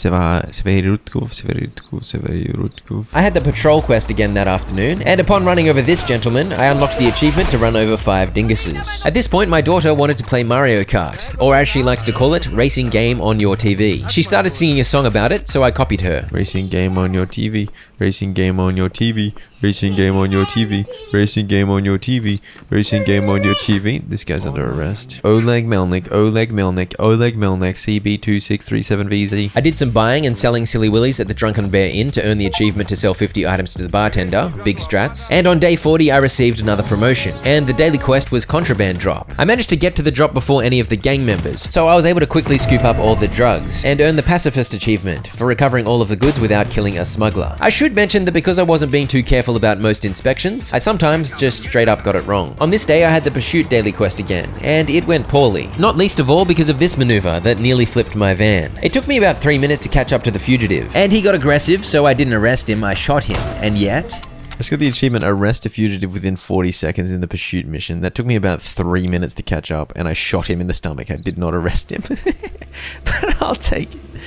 I'll take it, man. No worries. That night, I had another outpost defense, during which I got my 20th sniper headshot kill cam, which earned me another achievement. On the morning of day 42, I got the achievement to spend 40 days at the police station. So I guess this was actually day 41, and I somehow added an extra day out of nowhere while writing this script. Or the game day counter did something funny. Either way, I'm not going to change the day counter, because who cares? Ilik 57 and Azam 72 vehicles are forbidden from entering. On this fateful day 42, this smuggler offered me a bribe, so I took it. And the very next car was a smuggler too, who also offered me a bribe, which I took. And I'd noticed I needed to take 30 bribes for an achievement, which would take about 200 years if I did it the normal way. But this seemed to be the day of many bribes, so I decided to cheese it. I restarted the checkpoint, took the bribes again, and it worked. The counter on the achievement was going up. Before long, I got the achievement to take 10 bribes, and a bunch of reloads and many murdered fake cows later, I got the achievement for 30. I then reloaded again and took all the contraband and arrested the smugglers, because that makes more money than taking the bribes. I took Constable Novik with me on the daily quest, and he yelled at me about my dodgy driving. But thanks to that great bonding experience, he was willing to open up to me, repeating the sad story he'd begun telling me back in the campaign. The rate at which I was gaining experience had slowed, so I was well and truly on the grind now, as I think I still needed 6 more ranks to get to the max at this point. I managed to save up almost $15,000, so I bought a garage upgrade which made room for this glorious tiny car, which I hoped would come in handy for a specific achievement I needed. And on this particular day, I brought a different friend with me. Big fella, we're gonna go in the tiny car. 2 big blokes in a tiny car. 2 big blokes in a tiny car. 2 big blokes in a tiny car. 2 big blokes in a tiny 2 big blokes in a car. Crap. 2 big blokes in a tiny car. Crash into a tree with a tiny car. Gotta love life in a tiny car. 2 big blokes in a tiny car. Two big blokes in a tiny car. Got a love life in it. Picks up speed in a tiny car. Tiny car's pretty fast. Moskovich and I enjoyed a lovely shootout, which along with the whole two blokes in a tiny car thing made for a great bonding experience. I can drink it. Oh. Oh, I'm drunk. Are you ready to talk to me, big fella? Oh, you are. Moskovich was clearly suffering PTSD from the gunfight we just had, as he was looking a little panicked wielding an invisible rifle. He told me of the day he'd received a phone call informing him his home had collapsed, killing his family. You still think you're fighting someone with your imaginary gun, don't you, big fella? Alright, I'll leave you to it. Good luck with that. Crazy bald guy. That bald guy's crazy.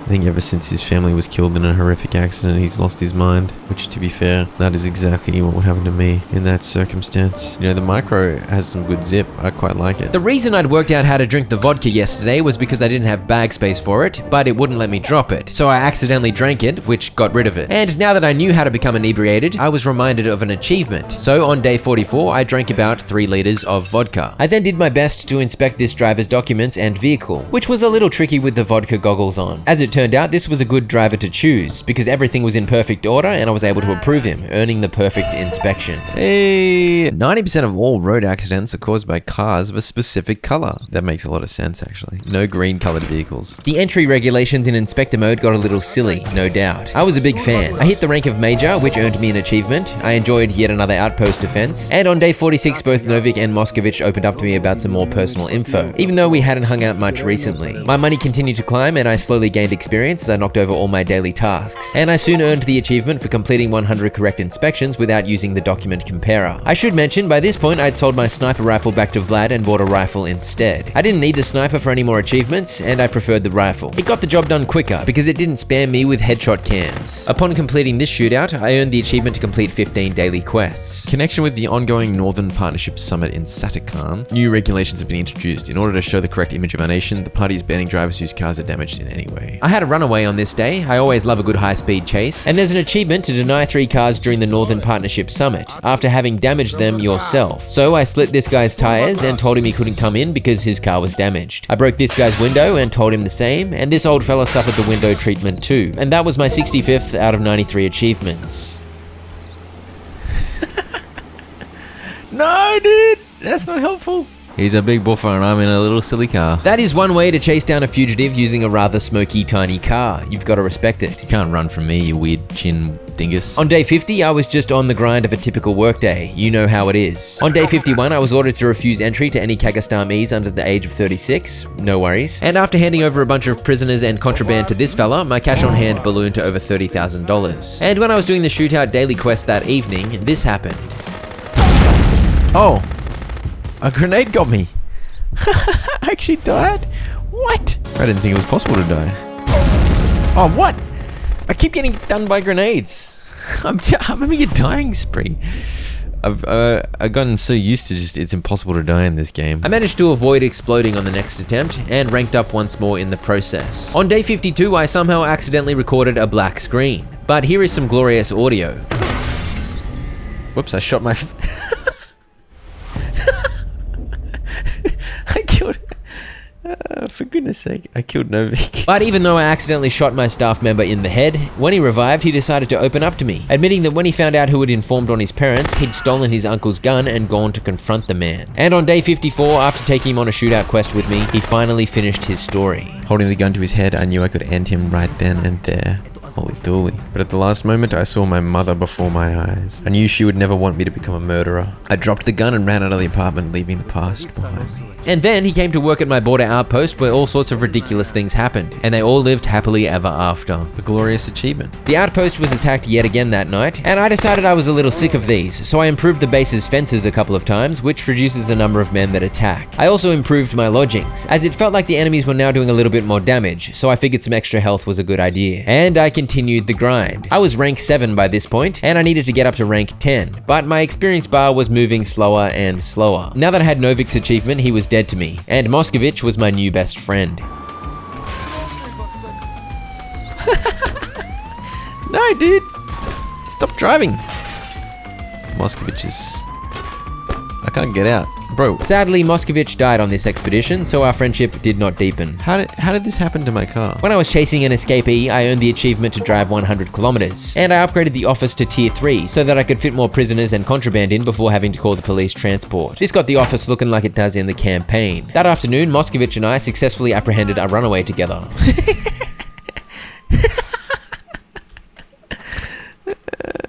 Oh, you're ready to talk to me?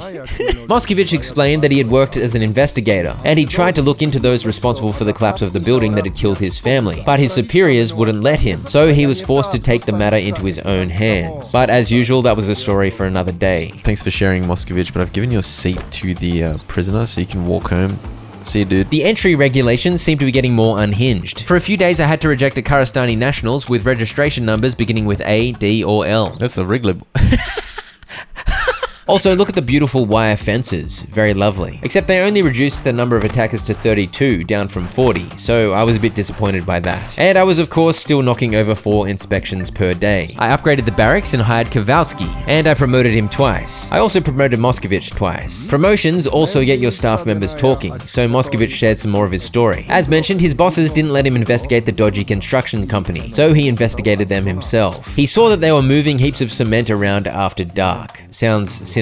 I needed Kowalski's story for an achievement too, which is of course why I hired him. And since I'd promoted him already, he shared the first part of his story. He'd been in love with a girl named Kalina when he was young, but she moved away because construction of a power plant forced out her family. I'd bought a bunch of upgrades recently, but my daily costs were only $199, which was easily manageable. On day 60, I finally heard the last part of Moskovich's story. If I understood it correctly, the construction company was using less cement than they should have, resulting in the building's collapse. And they were hoarding or selling the extra cement. I don't really know, but Moskovich reported them and they all went to jail. And more importantly, I got my achievement. I took Kowalski with me to do a daily quest, because he was my next target of enforced friendship. Vehicles that do not have or have damaged the following parts: lights, tires, mirrors, are prohibited from entering. Makes sense. When I arrested this beret-wearing vagabond, I got the achievement for arresting 10 wanted criminals based on a photo. 20 more to go. I also finally hit rank 8. 2 more to go. I wonder what's going to be harder, the grind for the money or the grind for the experience. Kowalski, you want to share some more, my bro? We hung out yesterday. Surely you want to talk to me, yeah? In exchange for information about Kalina, I agreed to give false testimony. I didn't care what happened to the accused, only she mattered to me then. So Kowalski lied to put someone in jail, also he could find out where his beloved Kalina was. How romantic. But it turned out this bloke's story was a tragic one too. Among the rubble of the burnt house, I noticed a red ribbon she once received from me. These guys also have such sad stories. The next day, I hung out with Kowalski some more, and he was ready to finish his story. Turns out, Kalina hadn't been in the fire. She survived, and they lived happily ever after. More importantly, I got my achievement. Hey, that one had a happy ending. He found his love. His love didn't burn in a fire. Alright, good. That's a good achievement to knock over. 23 achievements to go. On day 63, nothing really happened. Another day, another dollar. But on day 64, the moment I'd been waiting for finally came. A smuggler driving an Illich 57 truck burst through the border, and it was up to me to give chase. David vs. Goliath. The mini versus the giant truck. How do I get him off course?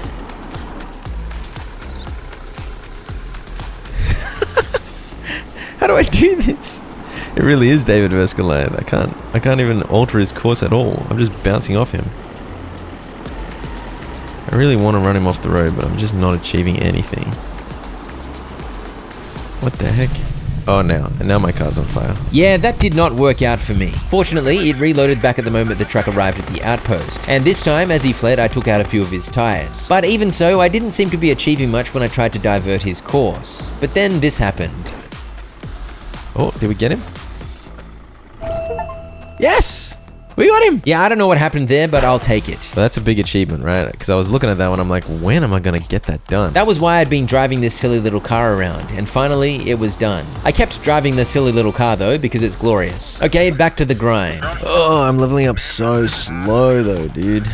I'm supposed to keep out drivers of big cars between 11 AM and 3 PM. It's so strangely specific. This guy was in one of the banned cars, so I waited around for the clock to tick over. I waited till after 11. And I just did not.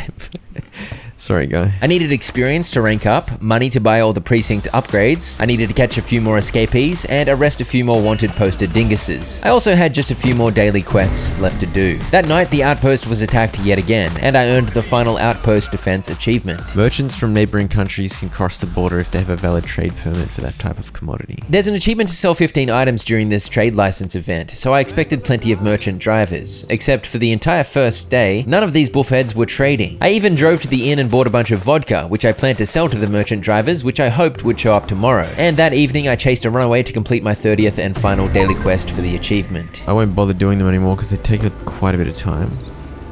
I'd rather just grind out the days. Sadly, none of the drivers wanted to buy stuff from me. They all had the trade button grayed out on day 68. Literally none of the cars have the trade option available. Do you know how annoying that is? See, another one. And the same was true on day 69. I was displeased. As I mentioned, I decided I'd no longer bother with daily quests, as they took a few minutes each day, and now that I'd gotten the achievement, it wasn't worth my time. So as soon as I assessed the final driver, I ran straight to my room and hit rest as soon as it let me. When I arrested this guy, I hit rank 9, finally. Promotion.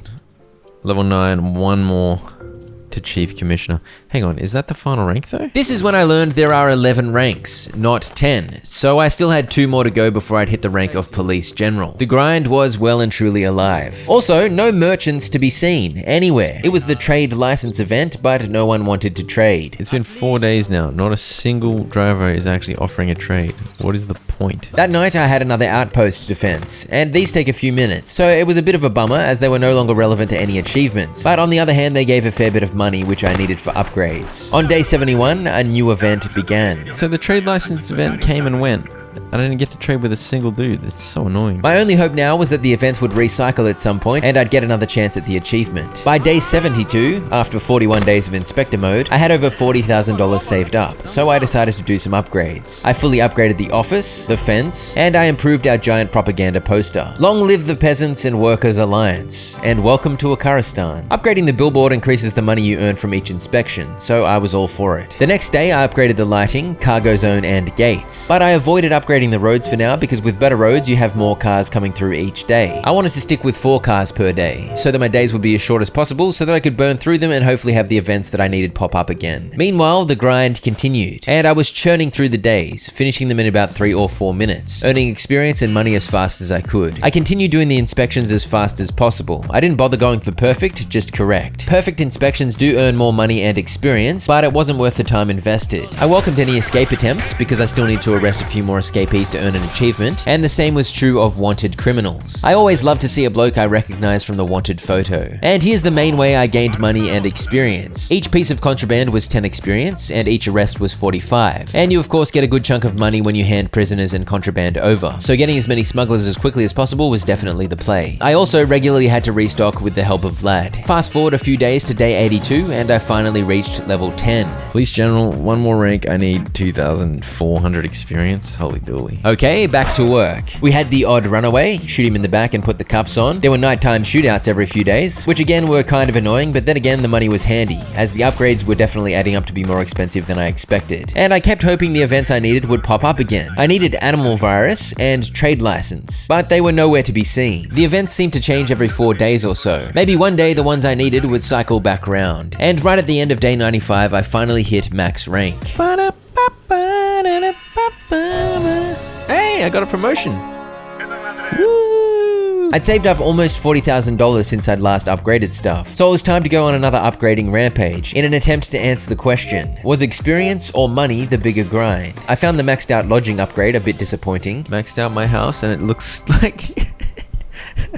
I don't know about that one, but you know, max out the barracks. The barracks looks glorious. At least the barracks look great. The maxed out garage looked good too, and I upgraded the gate and cargo zone, but I couldn't upgrade them fully because I ran out of money. Bruh, I actually need another like $45,000. Oh my gosh. I need so much more money. So it turns out the money grind was definitely more intense than the experience grind. Place is looking nice though. Look at this. Maxed out garage, nuts. Fence, looks functional instead of like a turd. The cargo zone got a moderate amount of shade. The barracks, it's like a 5-star hotel. Back to the glorious work of defending Mother Akaristan's glorious border from hooligans and vagabonds. I got the achievement to spend 100 days at the police station on the morning of day 103. So according to my count, I'd actually played 102 days by this point, but as I said earlier, it doesn't really matter. Either way, I got the achievement. On day 104, I caught my 20th escapee, earning that hard-fought achievement. Oh, I don't think I need to do any more escapees. Wait, is that right? Oh, good. I thought I had to do 30 as well. So we're done with escapees. I'm literally not even going to bother chasing escapees anymore. True to my word, I refused to waste time chasing escapees. I just let them go and got on with my day. By day 111, the events I needed still hadn't appeared on the blue paper, but at least my money was going up pretty fast. I had to call the police transport every 5 days or so, resulting in about $4,000 profit each time. And a normal day of inspections usually earned me at least $1,000. The outpost defense things of course continued to pop up, as I've mentioned, absorbing a bit of time, usually 2 or 3 minutes, but that was around $1,300 worth too. By day 117, I had over $40,000 again, so I figured it was time for some more upgrades. I upgraded all the remaining buildings to level 4, except for the roads again, because I still wanted to limit the number of cars per day. I got a button now? Oh my gosh. Look at this. This is gorgeous. Look at those lights, man. Look at that gate. Whew. Are you the correct bald guy? I mean, I'm just arresting every bald guy. I don't care. Okay, that was the correct bald guy. Wait, what? It wasn't the correct bald guy? It was a smuggler. They're just throwing all sorts of bald guys at me, man. Is this another bald guy? This is the bald guy I want. Definitely arresting you. That bald guy was my 27th wanted poster arrest. 3 more to go. Guess what? It's another bald guy. Is he a criminal as well?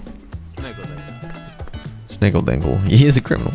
3 bald criminals in one day. The trio of villainous baldies was definitely a highlight. And the next highlight came 5 days later on day 122, as I grabbed a bunch of grenades I'd bought from Vlad.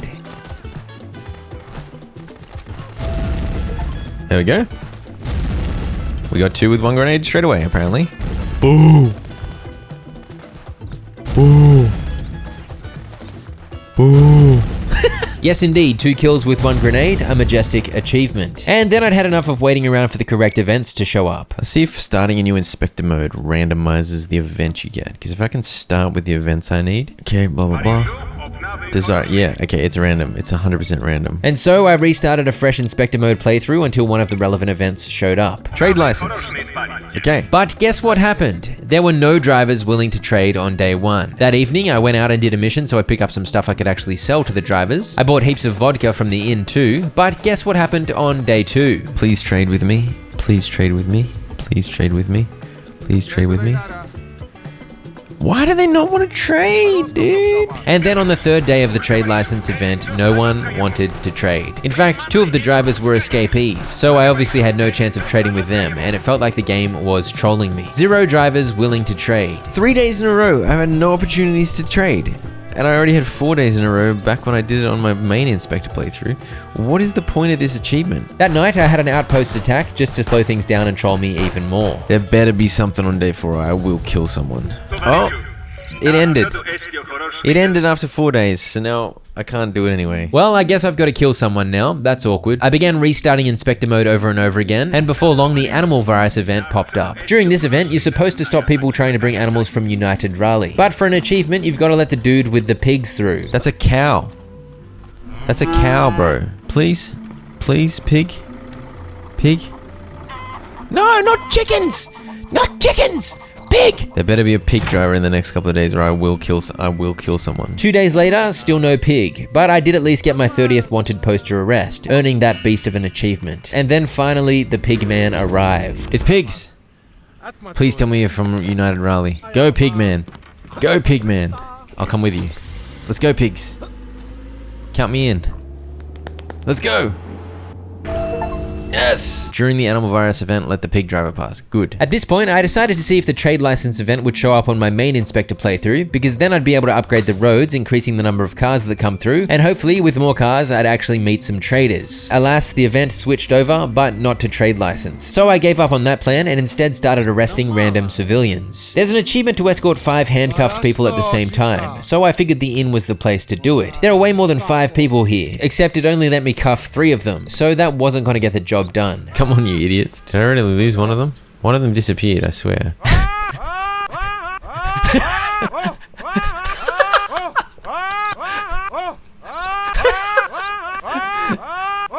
You what, mate? That was a silly, funny man making funny noises, but I began to dread those noises soon enough. I had 3, but then one of them disappeared, so now I think I've only got 2. Is he stuck? Is it cleaner stuck now, though? If I run too far, he just... Is he making a run for it? Hey! Yeah, those outrageous yells are the noises they make when they try to run away. And these cheeky prisoners like to attempt running away willy-nilly. At which point, you have to catch them and tell them to follow you again. Considering 5 cuffable people don't hang out anywhere together on the map, I was forced to do a silly running back and forth maneuver. But escorting these idiots halfway across the map was not easy. I managed to bring these 2 from the sawmill all the way to Vlad's shop, even though they tried to run for it multiple times on the way. Quick, arrest this guy before these idiots get run over. Okay, that's 3. I gotta get all 3 idiots over here. No, they're running away! I caught up to the old bloke, but by the time I stopped him from running, the other 2 were gone. How am I gonna do this with 5 idiots that keep trying to run? There's no way. We've got 2 of this guy now. Don't cause any trouble, you silly clones. How far away do I have to be to reset it, you reckon? Let's just try and reset it, and I'll get 3 of this guy and 2 of that guy. As you can see, they respawn if you go far enough away, so the plan was to make the most of that. Except when all 3 dinguses make a break for it at the same time, I had absolutely no hope of retaining them all. I managed to get up to 2 again, and I thought perhaps they'd be less likely to run if I aimed my gun at them, but apparently not. They coordinated an escape attempt and legged it in different directions. As soon as I get 2, they both run at the same time. As you can see, by this point, night had fallen. This was taking quite a while. I picked up these 3, but by the time I got to Vlad's tools, I'd lost one, so onward I went with 3 still, and I figured the inn was a good destination since there were 3 potential arrest victims waiting there. If I could just keep 2 of these idiots with me, maybe I could knock over the achievement. Come on, you 3 idiots. I lost one of them while stopping the old guy from running, but that was okay. I managed to walk these 2 sawmill buffheads all the way to the inn. Just work with me here.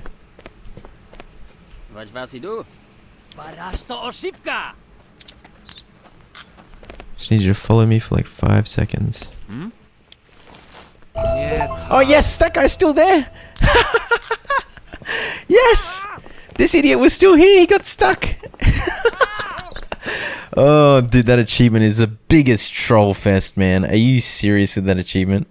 There's only a maximum of 2 or 3 guys in one spot. You have to walk around like a moron, and they go and run away from you all at the same time. Absolute dingus behavior. Okay. Well, I got it done. I'm just exiting out. I don't care. As you saw, 2 of them started running just as I got the achievement. So if not for that one stuck dude, I would have been screwed. Thank God for the stuck guy. I then restarted Inspector mode a bunch, again, until I got trade license. Except this time I'd googled it and found an ingenious strategy. If you sell stuff to Vlad while the trade license event is active, it counts for some reason. Yes, it worked. It worked. Stupid achievement. After 10 days of the trade license event offering up 0 drivers that actually want to trade, I don't give a crap. I'm more than happy to cheese it. Thank goodness for that one guy online. You can just trade with Vlad, buy and sell him branches willy-nilly. Heck yes. Then came a burst of achievements in my main Inspector playthrough, as I upgraded the Roadster Max, which unlocked 3 achievements for upgrading every building in the precinct to level 2, 3, and 4. And now 10 visitors can come per day, which will help me get my next achievement. Yes indeed, with level 4 roads, 10 cars come to the outpost per day. And so on the following day, I was on high alert, because I needed to inspect all 10 cars correctly in order to unlock the achievement I was after. By this point, I was rather experienced at the game, and I rarely made mistakes even when rushing, so it was unlikely I'd get one wrong when paying careful attention. Thankfully, this proved true and all 10 inspections were correct. I think it's an approval. The approval is actually the riskiest. Pretty sure this is the final one. Please be right. Please be right. Yes, beautiful. Perform 10 correct inspections in 1 day in Inspector mode, which is only possible with the max level road upgrade, which I just got. And that leaves 7 more achievements. I got one of those achievements by deliberately failing in my other Inspector file, so I was horribly in debt. I have 1 day to fix it or I'm fired, okay. So I need to fail it 1 more day. And after another day with my funds below 0, I got the achievement. Lose the game by going bankrupt. Now we have 6 more achievements and they all require the campaign mode. I was done with Inspector mode, and I'd come full circle back to the campaign with just 6 achievements to mop up. At this point, I'm going to dispense with the day counter because it's much easier to tell you the next part without worrying too much about chronological order. In summary, I spent almost 5 hours doing the entire campaign again. Thankfully, I was able to restart my original campaign playthrough from day 1, which meant I restarted the story but retained all my upgrades, items, and money. And off I went, rushing through all of the inspections. When when the intervention missions popped up, I did those, and soon I'd completed 8, earning an achievement. But I needed to complete 7 more, and you only get offered 5 or 6 per campaign, which means I'd have to do a 3rd campaign if I didn't whip out some cheese. So I did some cheeky day restarting shenanigans to rack up enough interventions. It took a bit of a grind, but I earned the achievement to complete 15 eventually. You may recall from my first campaign playthrough that there were a few people who begged to be allowed through the border. I rejected all of them, and some of them sent me hate mail. Well, in this playthrough, I let them all through. No worries. There were 7 in total, and they needed to get through for various reasons relating to their livelihood or keeping their family safe. But basically, my rule was as soon as someone begs, shoo them on through, even if there were 47 spelling mistakes on their documents. As a result, I got love mail instead of hate mail. One guy even sent me a bunch of money, and another guy sent me some glorious art that his kids drew. That's the final beggar? He's gone? Achievement? Yes. Pass all visitors asking for entry. The most random achievement I had left was one to clear all the roadblocks. I'd chopped up 4 of these fallen trees the first go round, but 2 remained, and when I removed them, the achievement popped up. Destroy all the roadblocks in campaign mode. And of course, this time round I had to side with the government and destroy the Blood Fist. When each main story mission popped up, I clicked blue instead of red. Firstly, I followed Gavrilov. You're under arrest. I'm siding with the government this time round, you traitor. Gavrilov is aware of his fate, but does not resist arrest. You spend the whole way to the police base in silence, and you keep repeating his words in your mind. Upon arrival, the traitor is greeted appropriately by his former friends. Next, I played detective at the Drunken Bear Inn, where I arrested Timo instead of pinning it on the cleaner. In desperation, Timo pulls out a knife hidden in his shoe and swings at you. Thanks to the quick reaction of Sergeant Baikov, you come out of the situation unscathed.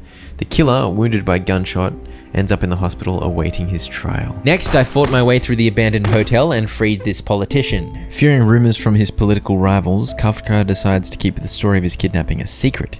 Threatening to accuse you of collaborating with Bloodfist, he forces you to remain silent and help him leave Karakatka. The commissioner is pleased to have broken up yet another Boronkov gang hideout, but he never learns the whole truth.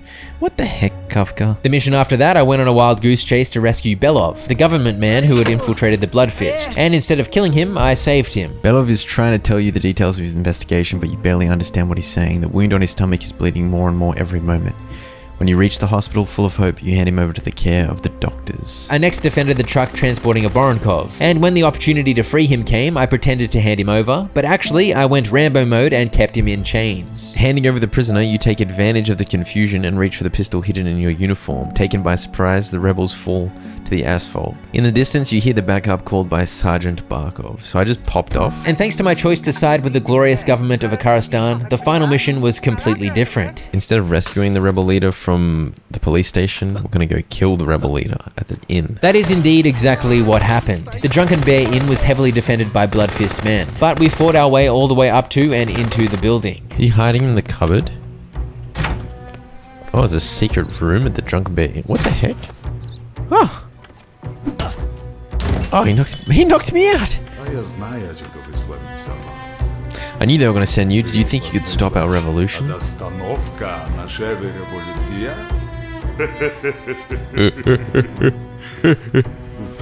Tomorrow at noon, Igor Akarov will go down in history, and this whole criminal arrangement will go down with him.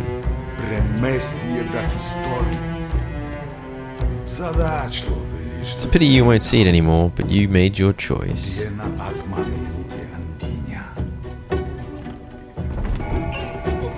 Oh, so no matter what the Bloodfists win, if you choose to go with the government, you just die? Oh no, never mind. Oh dear.